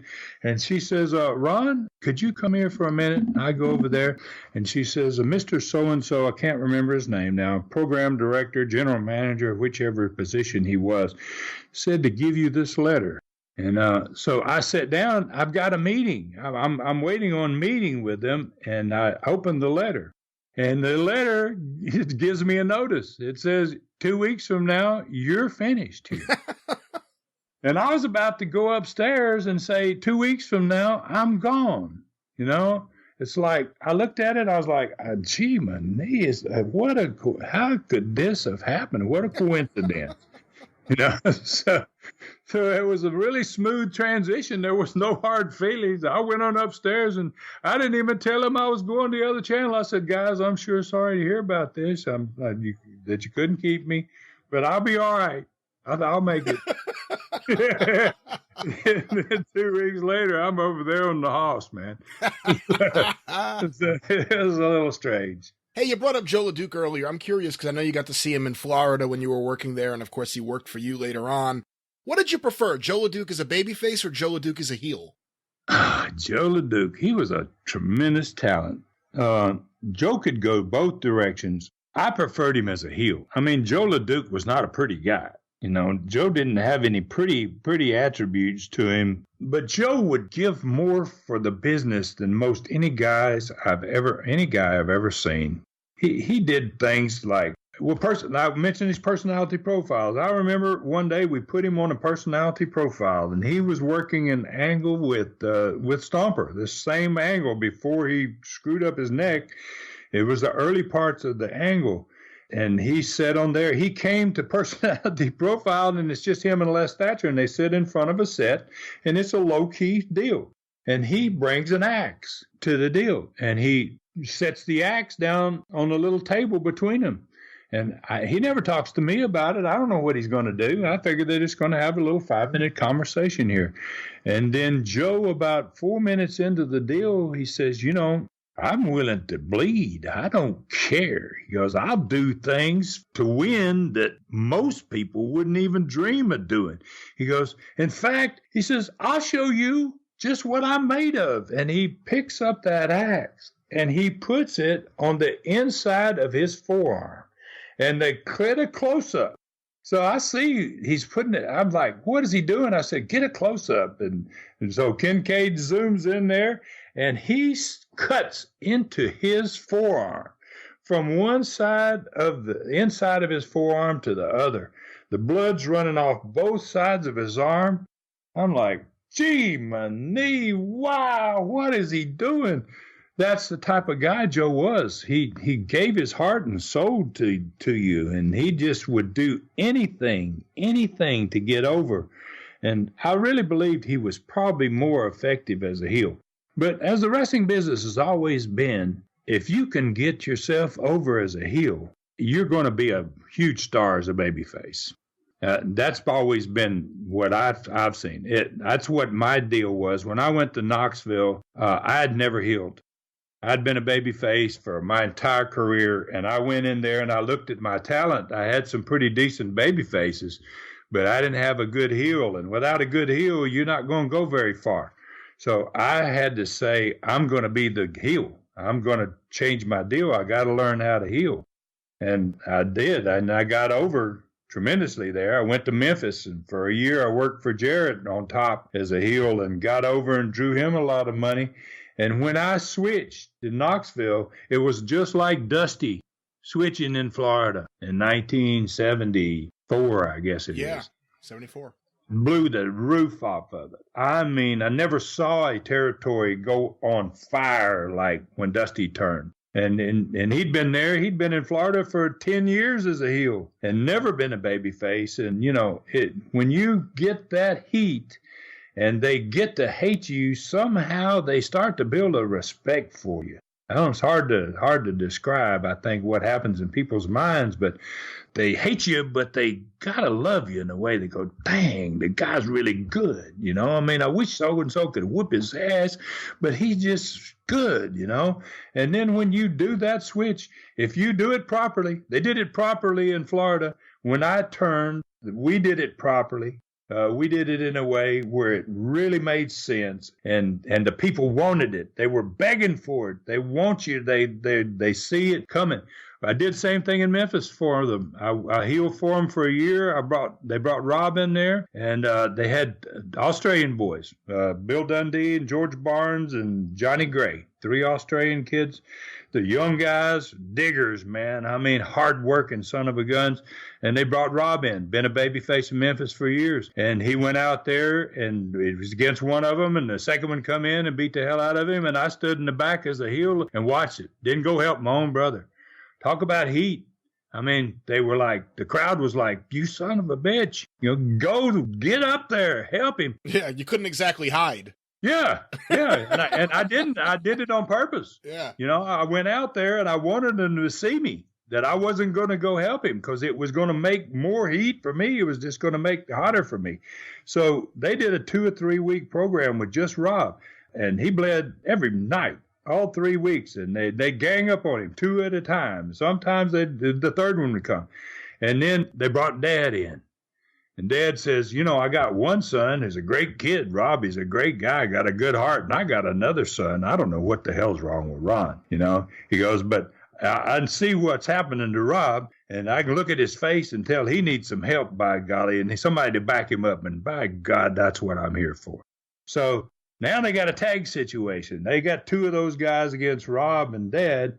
And this is like 6 weeks in now, you know, the crowd sees me never go, and I never go, and I never go. And then finally it's this tag situation. And then Johnny Gray, the Aussie, comes, the third guy. He comes down to the ring and starts to do his normal deal. And then we were ready to do the deal. We were going to do the switch. So I went down and grabbed him, man, and I ran him to the back of the old Memphis Coliseum, threw him into that big old screen, the one that makes a lot of noise. It was one of the biggest pops I ever heard in Memphis. Came back. We were already selling out, but we came back and jacked it up to where it was phenomenal business we did. When you do it, when you start as a heel and you turn, if you've got the right kind of heat, you're gonna be a big star. But it's got to be done in the right way. If it isn't done in the proper way, you're probably not going to get there. But that's up to the booker, man. That's up to your guy that's running your company, the man that's making the decisions to handle that properly, or you really blown some potential money. I have to think, though, there's an inherent difficulty that you had to deal with that most wrestlers don't have to deal with when you were a babyface, because when you're 6'9", you're bigger than all the heels. So you have to work in a very different way than the typical, 6 foot, 5'10" babyface in terms of how you deal with that heel, because you are bigger than the heel. Yeah, you have to adjust, and that all goes back to my dad told me one time, because I was getting tall, and when I started working out and getting serious about it, I was in the 6'8", 6'7", 6'8" height range, and he told me one time, I said, I want to do everything. I want to be able to drop kick. I want to do flying head scissors. I want to do anything anybody else can do. And he said, now you're on it. He goes, you don't want to get into your head that you're big. He said, you want to be able to work with everybody. And if you can work with everybody, he says, you'll be a star. You'll get more accomplished than if you decide that you're too big to take bumps for some guys, or you're too big to throw a drop kick. And I took that little bit of advice, and I never limited myself as to what I could do. And I realized that you can't have a match if you don't sell. And you want to go out there and you want to have a great match. I mean, that's the bottom line. It ain't going out there and getting yourself over, or you look good, but the people just fart at it and they don't enjoy it and they go, God, that was a horrible match. What if you haven't done any good for yourself or your town? So once you get to be a promoter, you kind of look at the business differently, than if you're one of the boys. The boys always got to get over. The promoter, I never cared who was on the main event. I never cared who won or lost. I cared what the house was and what kind of night we had in the ring, what the matches were. And that was my focus. And I tried to make my wrestling the same way. I would sell for little guys. I put a lot of guys over, probably shouldn't have. But I did it for business. It was business. It wasn't ego with me. It was business. And that's the way I always worked that way. I always did it my life, a whole life like that. Back to the period of time when, in 1985, you made the change to Continental. A few more questions before we wrap things up about that.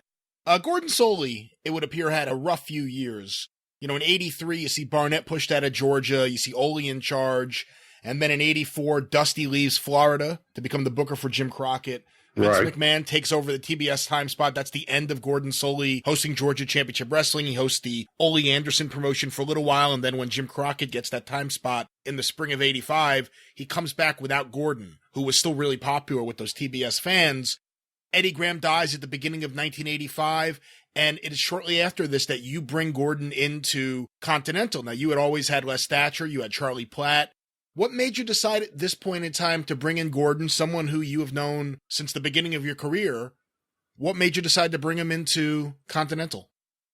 Gordon was the man. And in my opinion, Gordon was probably the best wrestling commentator in history. And he worked for me. Actually, he worked for me before Continental. When I bought Pensacola from the Fields Brothers in the Mobile area, what later was going to become Continental, I brought Gordon in back then, and he was doing it Georgia TV, and he would catch the plane after doing Georgia TV in the morning and do my Dothan TV in the afternoon, and then catch a flight and go home to Tampa.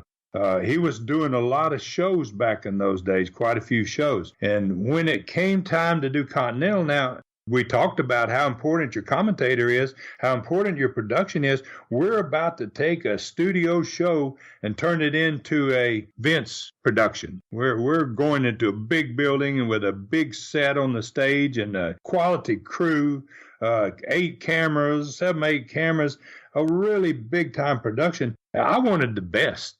I wasn't going to settle for anything less than the best.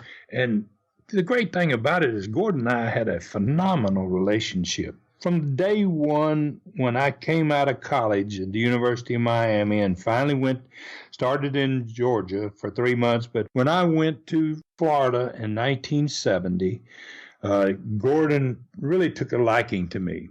And he pushed my basketball. He was a smart commentator. He pushed my University of Miami connection and my legitimate athletic background because it helped the show and it helped me too. And he picked up on that, and he used it that, hey, this is the University of Miami basketball star, Ron Fuller. It used to be Ron Welch, Ron Fuller. Gordon was great. So Gordon and I built a relationship early on from 70 on, worked all those Florida TVs for 4 years, was on practically every show, and got to be personal friends. And then when I went to Southeastern, I took that southern division of Southeastern, started it down there. I asked Gordon, I said, would you come and do it? And he and Charlie both did it. Charlie Platt was already there. I love Charlie. Charlie's a great commentator too. Charlie been there for many, many years, and he had a relationship with the viewers in that part of the country. He didn't just do the wrestling show. He did one of the most popular early morning shows from like 5:30 to 7 o'clock in the morning that ever been on television in the South, probably. Tremendous audience, huge audience. So I kept both of those guys as commentators. And years later, Gordon got busier, and he couldn't do as much for me as he did before. But long before I even did my first Continental show in Birmingham, I already had Gordon ready. I said, Gordon, I got to have you for this one. And he said, can I fly in there on Mondays and fly home on Tuesdays? I said, I'll take care of all of it. Put you up, hook you up, take care of your planes, get the whole deal. And Gordon and I we used to go, Gordon liked this party.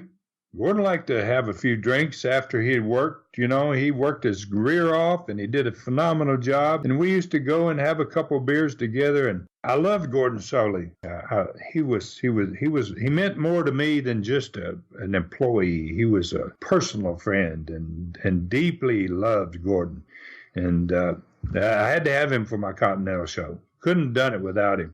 Like we said, around this time, this is when Eddie Graham commits suicide. This is when Vince McMahon's consolidating as much power as he can. Who were you talking to? Who were your closest allies at that point in 85 in wrestling? You mentioned Bill Watts, who was right next door. But who were you talking to the most around this time? I tell you, I was really becoming very disenchanted. I had been promoting since 74, been wrestling since 70. Now we're 15 years in.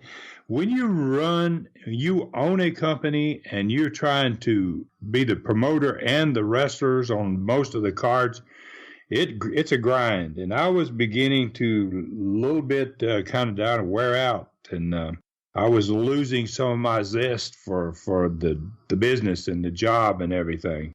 So I did business with Bill Watts because I had a great personal relationship with Bill Watts, and because we were so close there, we did things like he would give me Ernie Ladd, and Ernie and I are about the same height, pretty much same size. You know, Ernie's a big boy, and I would bring him to Mobile, and I would work with Ernie, and then Watts would bring me to New Orleans to work with Ernie. You know, and Ernie was great too. I loved Ernie. What a great attitude Ernie Ladd had. You know, but that was predominantly about the only thing I did with Watts. I really did not. I communicated with everybody at the NWA meetings. You had 4 days. You took different guys to dinner. You sat with different guys for lunch. You just talked, and you got a lot done in those 4 days if you really went out there with business in mind. And so I got to see pretty much everybody during those times. Vince was not at his PowerPoint at that point. People weren't really horrified and scared of what was going to happen.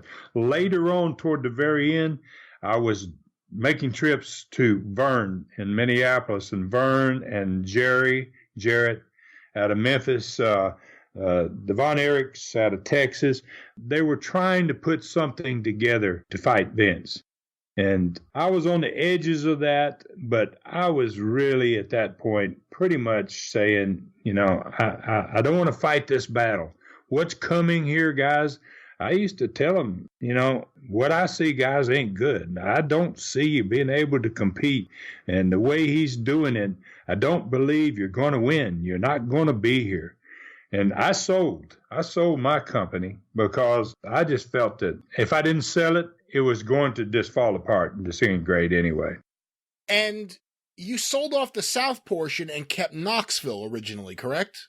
Yeah, we ran the Continental. There were partners. I had partners. I had my brother Rob. Jimmy had a piece. Bob Armstrong had a piece, and Roy Lee Welch. My family relations there as well. That's my grandfather's brother's son. So and Jimmy's my dad's sister's son. So we had a family there, and Bob Armstrong fit in perfect. Bob Armstrong was just as dear to me as my family members. I love Bob Armstrong. So we were all together, but we all saw it. They started to see it too, and business was starting to fall off. And I think part of that might have been my fault because I was just disenchanted with the future here. What's this all going to turn out to be? And I was trying to see way ahead of everybody else's. What should I be doing to posture myself here? Am I going to stay in this or am I not? I probably, looking back on it, Brian, I should have just gone and sat down with Vince. If not to work for him, to book for him. I think I could have really, if I'd had the hands and been able to get into that position for him, I might have set that tone in a different direction than what they end up going. But I was burnt out. I was pretty much burnt out, and I wanted to do something different. I thought there was something else I'm going to find here someday that I'll be able to do. And sure enough, I got into something I never dreamed I'd be into and did pretty darn good at it. So I didn't miss it, and I left at a good time because within a year after I finished, it was all gone.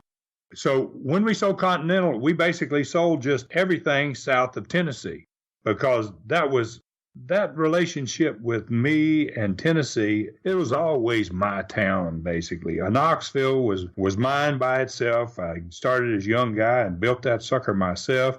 And I had a good friend there named Bob Polk who had television connections and stuff. And we were able to go and put Continental back in there in 1985. But then when we sold it to David, I never got paid.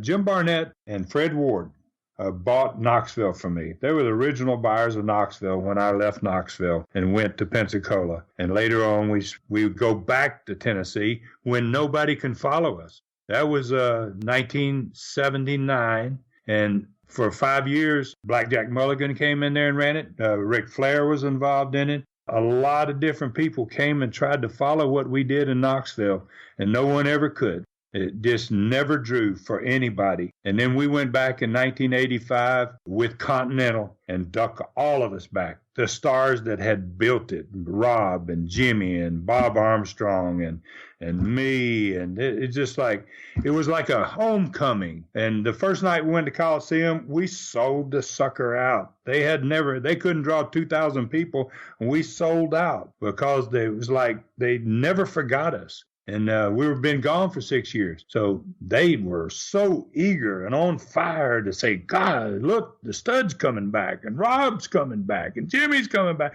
Bob Armstrong. They looked at that card, and they just came and bought a ticket. Said, well, geez, it's going back to the old days. And we had some great business there for a couple of years before it got to the point that, Vince was about to steal his way into all of it. You brought up something a few times about having the better product. That when you went into Knoxville, you knew you could produce a better product. That when you met with Vern in '88, around the time of the Super Clash 3 pay-per-view, despite the fact that there were various promoters involved, you realized they weren't going to be able to compete with Vince's product. How much of an advantage do you think you had versus other promoters that you studied marketing in school? I think it helped me dramatically.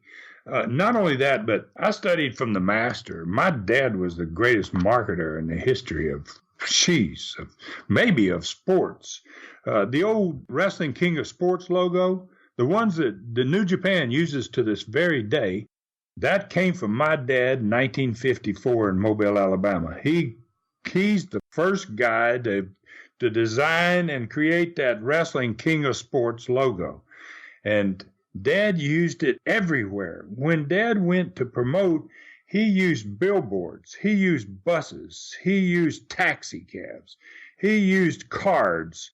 You couldn't go into one of Dad's towns and not know that there's wrestling here and it's on a certain night or whatever it is, because he was a marketing genius, and he left no stone unturned. He would do crazy stuff with his marketing, and so I'm a kid, and I was paying attention to stuff way back when I was 12, 13 years old. We were in Memphis. I just saw all this bombarding of everywhere you went. People were talking about wrestling, and buses went by, and there's the big Wrestling King of Sports, and taxi cab, it's on the top, Wrestling King of Sports, and the bench where you sit down to catch a bus. Billboards. And so I did the same thing. When I got started, I bought billboards. And I don't know how many promoters around the country bought billboards. I started out buying the regular size billboard, the little standard smaller size billboard. And then I learned that the impact was in that big boy, that freeway billboard, that big sucker. And then I learned that you got to have some extensions on that billboard. You need to have a suplex, and you need the guy's feet sticking out the top of the billboard. Yeah. So, and I took that to hockey. I went far beyond that once I got to hockey with what I was doing with billboards. And I just quit buying the regular boards. I bought freeway billboards in Nashville for hockey and Cincinnati for hockey. I bought those boards in Birmingham and Mobile. I was doing business with Lamar Advertising, and they did most of the billboards in the South back in those days. And hell, I was a personal friend of those guys. They were like, geez, they'd take me on trips, because I was spending money with those boys. But it was cranking business. So, I studied marketing in college at the University of Miami, but I really think most of what I learned and what was really effective for me is what I saw my dad do when I was a kid.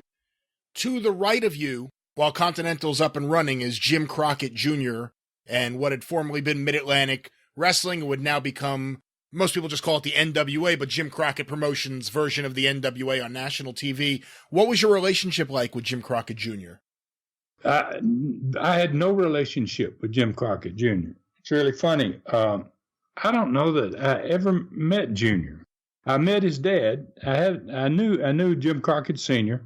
Obviously, he was back in my granddad's day. Him and Roy were very good friends, and I assume Nick Goudas was somewhat friends with him. He was friends with Dad and everybody else. But I never worked in Carolina in my entire career. I've had people ask me in some of my Studcast, questions about where is it you would have liked to work, you never worked. And that was, I've answered it with that.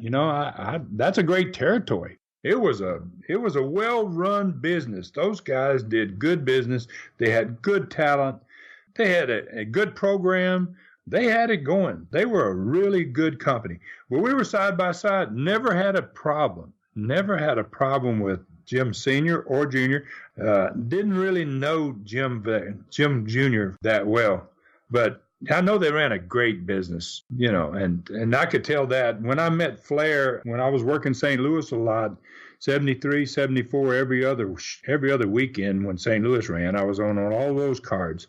And Flair would come in sometimes, and you got to see a lot of big name guys. You saw the best talent in the world work St. Louis because Muchnick owned it, and Muchnick just wanted to. He didn't run his town like other wrestling promoters did. He didn't have a weekly show, and you got to get guys over, and you work the angles, and you do the deal. He just was like, every card was different. I was on a lot of them, and I never could figure that out. And somebody said to me one time, Ron, I think they're grooming you, man, for the title. Because when you work St. Louis a lot, it usually meant that Sam's looking at you. Sam's looking at you, then you may be going somewhere. You talked about the NWA conventions. You would do your, I don't know if seminar is the right word, but you would do your discussion about television production. Do you remember who, by chance, would have been the most curious, the most interested in what you were talking about? Obviously Eddie and the Florida people, because Eddie had a great program anyway, and he wanted to be on top of things. He paid a lot of attention. You never know in one of those rooms, because when you went up and stood at the podium and you're looking over honest to God wrestling royalty out there, there's guys sitting out there in front of you that's either wrestled or been a promoter for some of them for 40 years. And, so you couldn't tell who was really trying to grasp it. But I could tell that there was something that was good about it, because they'd had me do it probably 3 years in a row. And, I thought it was going to become a regular deal. Ron, would you come up here and, kind of tell us what you're doing with your production? And so I knew that they were paying attention. Somebody was paying attention. And it was kind of an honor for me to be able to do that. I'm a young guy. I'm in that room. I'm 25, 26 years old. I'm the youngest damn wrestling promoter ever in the NWA. And they're bringing me up. Hell, in 1985, I was the vice president. I was elected vice president of the NWA. I was like, are you kidding me, man? This is ridiculous. That's ridiculous. I was like,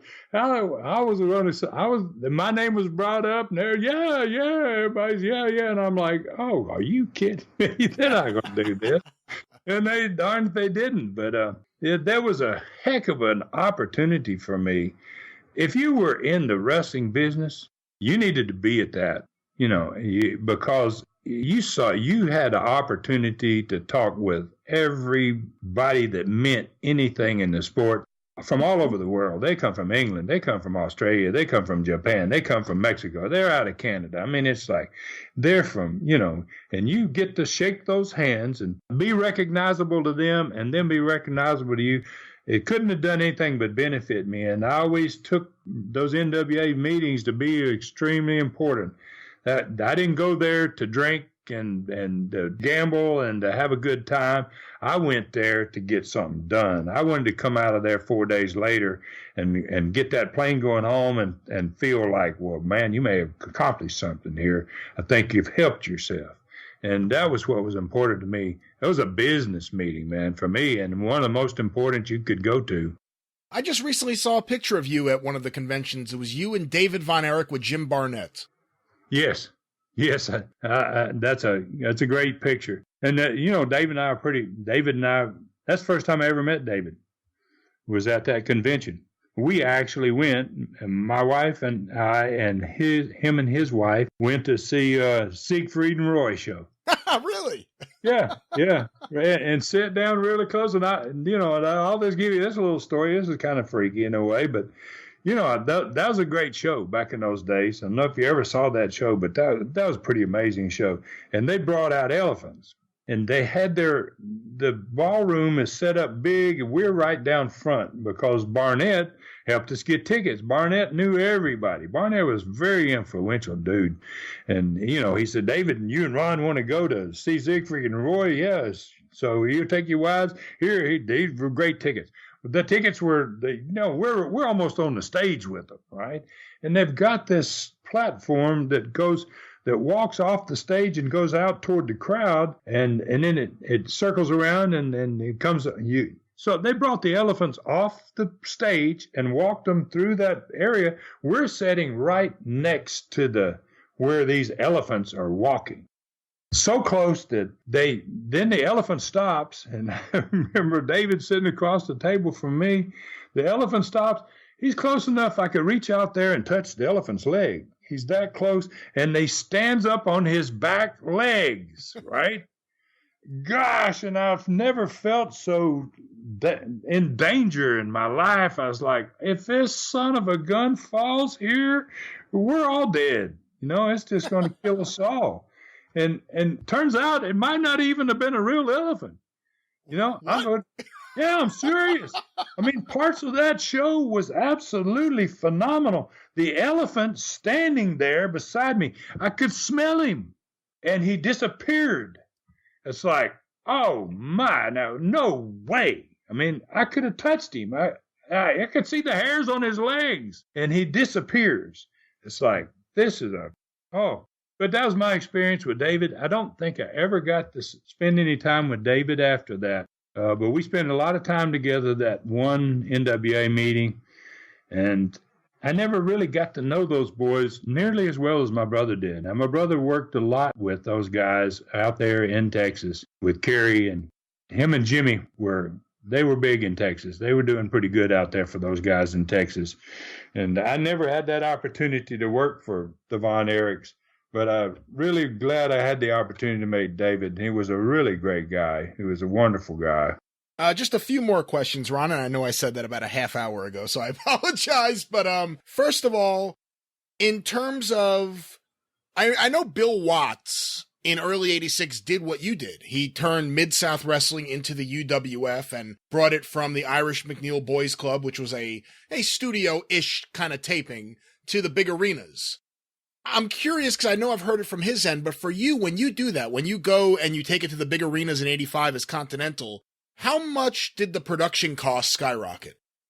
Well, what we did is we kept Birmingham as the production spot. So we didn't really take the show to other arenas. We had our own cameras, and we would I would send Roy Lee, did all of our VCR and all of our tapings, and we wanted to shoot something or do something. Roy would go to that, whatever building that was. Then that tape got delivered back to Monday night at Boutwell and then placed in the show. So we didn't have that difficulty. Gosh, it would have been hard to go and set up every week in a different type of arena and get the lighting and the sound. And there's a lot of stuff that goes into producing a show. And you want to put your best product you can out there. So I said, and we had a discussion about this, about how we're going to do this, where we're going to do it, and that type of thing. And there was a conversation, well, let's take it around. Let's take it to Mobile.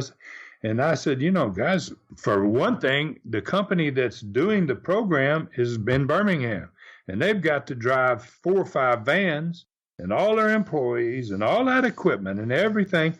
I said, let's just keep it in the same place. It's easy to set up. They know what they're going to be doing. They send the same people to do the same job week after week, and they put the cameras in the same spot. It gets to be easy and simple. It's bad enough to wonder what kind of program you're going to end up by the time the show is over.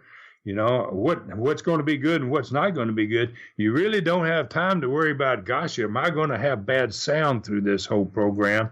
Or is my lighting going to be so bad on the set that you can't see who's there? Those things, I didn't want to have to worry about those. I wanted to cut that part of it out so that I didn't have to be concerned about going in there. Am I going to find that one van didn't get here and we're 2 cameras short and the sound guys couldn't get here? So it eliminated that potential for disaster, I would call it, I guess. It could be a disastrous thing if it all fell apart for you, trying to do it on the road all the way, every time. You spoke about being in New York with your television guys, and they told you they thought they can get you on NBC in '85. This would have been around the time Vince McMahon got on NBC. I had heard different things throughout the year, so I'm going to ask you to confirm or deny them. Did Continental have any discussions with CBS? And also, were you in play for the ESPN deal that Vern Gagne got? No, I was not in play for that. I was the only thing that I had an opportunity that I was aware of was this one that the people out of Houston brought me to New York City and talked to me about it. Actually, we just did it all over one dinner, and I said, let me think about it for 24 hours, and I turned them down. But that was the NBC deal. That would have been and I think that's where Vince went. I think that's where Vince Jr. got his first start. Actually, he might have got that show. But I was there. I don't know if I was there before him. Who was the first one? It could have been the first one in the door. My guys from Houston were hot for it. They said, Ron, you gotta do this, man. You know, this is going to make you huge. And I was scared of that huge. I was afraid it was going to make me a sinister sumbitch to the rest of the guys, and they were going to stop liking me and stop respecting me. And I was doing well. I wasn't greedy. I think that's the main word here is greed. I was doing well. I was making money. I loved what I had. My trips were short. My crews were small. They were great workers. Everything was going well. And why really complicate my life and jump into that deal and then maybe lose a lot of good friends in the process? And so my 24-hour decision was, and those guys they were hanging their heads. They really thought that I was going to go the other way, but maybe I should have in retrospect, but you just never know, right, Brian? Life is, you never know where it's going to take you. Boy, I've really found that out in my life. I guess my granddad did too. I'm sure he never thought he'd train a damn bear to wrestle. Absolutely. Yeah, so you don't know what's going to happen. And I never thought I'd be in the hockey business or the ADT business or some of the places I've been. So it's a wonderful thing, though. Thank God that he lets us have our journeys, and he's really been good to me. One last question here this week, Ron. When it comes to production, we think of those great shows with Southeastern and Continental, and there's so many people who wonder what exactly happened with the master tapes for all of those shows. So much it's on YouTube, but the YouTube videos tend to be videos that people taped off television. What is the status of any master tapes from Southeastern, either in Knoxville or Pensacola or Continental? And, in terms of any changes you would make to your philosophies about wrestling, what have you learned today that you wish you could apply back then to master tapes and keeping a catalog? Oh, gosh. Jeez. I feel stupid when I talk about this subject. I never had any idea in 85, 86, 87 that your old tapes would be of any value. I mean, the business was always run off of the fact that you did a tape specifically to jockey it around your territory and to draw you money with that one program. And tradition was that you brought those tapes back in and you recorded right over them. As soon as they arrived back in the studio, in Continental days, I probably had tapes going into 15 markets, and that tape sometimes those tapes would take 6 weeks to cycle around. And when the old tape would come back in, my process was that, let's just record right over it. And I had no idea that they would ever be of any great value. Now, strangely enough, since you brought it up, I have a friend in West Virginia, a guy named Rock Parsons, and he has found some excellent quality Continental stuff out of England. How it got into England, I don't know, but we are working on it right now. I just saw my first stick pin worth, of probably, I'm going to say 200 hours of Continental. Wow. And I don't know where he got them, but we are in the process of cutting them up. Probably going to do some DVDs for me. Some specials for me, because there's a lot of the old stuff. Nothing from Southeastern. I have never seen anything from Knoxville, and that's a shame. God, Knoxville got to see some fabulous stuff, and I wish I had have kept some of it. That's for sure. I wish I had have kept all of it. If I had known, I would have kept all of it, because it's a part of history, and that's why it was wonderful when he found this stuff, and he called me and he says, Ron, I got this stuff, and let me send you and just see what you think. And once I looked at the quality, I was like, this isn't recorded from a TV. This is no VCR in somebody's home. This is pretty good stuff. It's not the master. You could tell it wasn't the master, but it's pretty good quality stuff. And so I'm looking to put some of it out there in the future. He and I are working on now, trying to cut it into pieces and start to get it out there. I know there's a lot of people across the country and around the world that want to see a lot of that Continental stuff, because we were loaded with talent, and we did some pretty darn good stuff. I mean, we rocked it every week. Our program was made to draw money. It was all done and formatted to draw money. We just wanted to fill the houses every week, wanted to just and never lose them. And we were probably famous for keeping guys longer than anybody else and turning them both directions, and turn them one way, turn them another, and still managed to keep that sucker going and people's interest. And I'm hoping that, we will be able to get this stuff out, and that people will get a chance to see a lot more of, maybe, I guess it's one of the lost territories is what you'd call it, I guess, for one of the bigger territories. The Continental Territory is pretty well lost. Another thing, there's a lot of things lost here too, Brian. I just finished on my Studcast a trilogy on the biggest wrestling event in the history of Atlanta. And I was absolutely amazed that once I did this, is how few people knew anything about it. It's like, how did that get by so many people?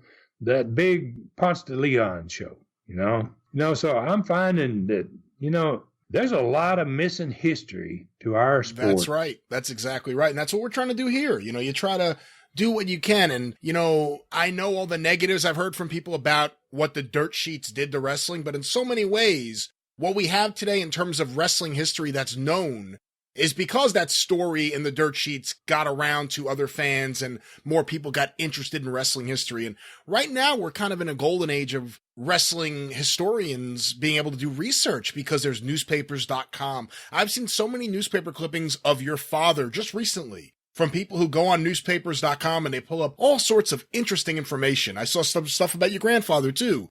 And the videos, stuff is still being discovered, but for the most part, you have to think most things aren't going to be discovered, but it's just doing research and making sure that the history is out there for future generations. And it's there. I mean, you're right. I mean, I did his shows, and I'll be darned if I got pictures sent to me of my dad on one of his horses, Scooter Me, that was taken. He used to take pictures and sell them, and instead of being in wrestling gear, he would be riding one of his big horses. And he had one called Scooter Me that was a lot of money. That horse was an expensive and a great horse. And somebody sent me a copy of one of those, and it was autographed by Dad. I was like, because I'm starting to get my name out there again, these people, there's a lot of stuff out there, but, they don't know where to send it to. They don't know how to get it to you. And now, because I'm gaining some notoriety and people are listening to the Studcast, they're starting to send me stuff and say, look at this. Have you ever seen this picture of your granddad? I'm like, wow, look at that. That's great. I'm always send it to me. So, I love it. I love the Studcast because that's what it does. It's all history. I mean, it gives me a chance to talk to wrestling fans about things that they're never going to know if I don't tell them. They don't know. My family is the biggest and the least known of any probably wrestling family in America. It's crazy. We've been out there for 90-some years, 4 generations, and people like, who's Roy Welch? I'm like, gosh almighty, what have we done? Well, we hid under a rock or something for all those years. But the history of this sport is just a phenomenal thing in itself. I mean, this sport is just evolved and gone places that nobody ever dreamed it would. Some of the performers and the people that decided to become wrestlers, it's just It's a remarkable thing, and we need to uncover as much of it as we can and make fans aware of it. Another thing that's happening here, in my opinion, too, Brian, I'm sure you may agree with this, is Vince has driven them back into time. Vince is the way he's doing business now. He's lost all these older fans because they don't want to take that ride. They don't want to go where he's going. And they want to now dig back. And when you can shake their memory, I write these, I do this stuff in the Studcast. So Mario Galento, there's an example. People go, gosh, this Galento, this guy's what a dude, man. He was in the movies. He did all these different things. It's just prime time now to be doing the historical part of it because they're hungry for it. Fans want to know about the past. Boom! There he is, the Tennessee stud Ron Fuller, host of The Studcast, available at fullerpod.com, or you can go to Ron's website, tnstud.com, and of course, don't forget, he's now doing the Super Studcast. You can go to patreon.com/studcast to access the Super Studcast. I know we already did one about Andre, as well as a second one about Andre, and Ron Wright is coming next, so check that out. Of course, once again, fullerpod.com, or you can go to iTunes, wherever you find your favorite shows, and just search for Ron Fuller's Studcast. But Jerry, as we wrap things up, I want to thank you for sitting in the co-host chair. You knocked it out of the park and into the cup of piss this week on the show. And of course, I'm going to welcome you back. You'll be back on in the next couple of weeks. But before we wrap things up, and I want to ask you to anything you want to say to the listeners, and of course, how they could stay in touch with you on social media. But once again, I want to plug your GoFundMe page. And for anyone who's wondering, Jerry set this up himself. It's not a situation where the money's coming to me and I'm sending Jerry a check. The money goes directly to Jerry Gray. And of course, you can go to tinyurl.com/GoFund Golden Boy. Of course, he's the Golden Boy, Jerry Gray. And this really goes directly to helping Jerry in his it's been years, his battle against cancer, which has really, wreaked havoc on his finances. So every little bit helps. If you enjoyed Jerry on the show this week, if you enjoyed him on the Jim Cornette Experience, and I'm sure you'll enjoy his future segments, consider helping out. Once again, tinyurl.com/GoFund Golden Boy. But with that said, Jerry, anything you want to say to the listeners? I just want to thank everyone for the support they've been giving me. Travis Heckel with his great artwork, the way he's doing his artwork to send donations for me. And then you, Brian Lass, for all the stuff you've been doing. Jim Cornette helped me on his podcast. I want to thank everyone from the bottom of my heart. And I want to tell you a little more details of my situation. I had, at first was colon cancer, had the operation, colostomy bag. And then a couple months after that, it had spread to my liver. I had 3 huge tumors in my liver. They had to remove half my liver. And then now it's in bone. So I have stage 4. They call it liver, colon, and bone cancer. And they told me back in 2013 that if I did chemo, I'd have 5 years, and then without it, 2 years. But, doctors aren't always right, so because it's already been over at the time they said. So that's what the situation is.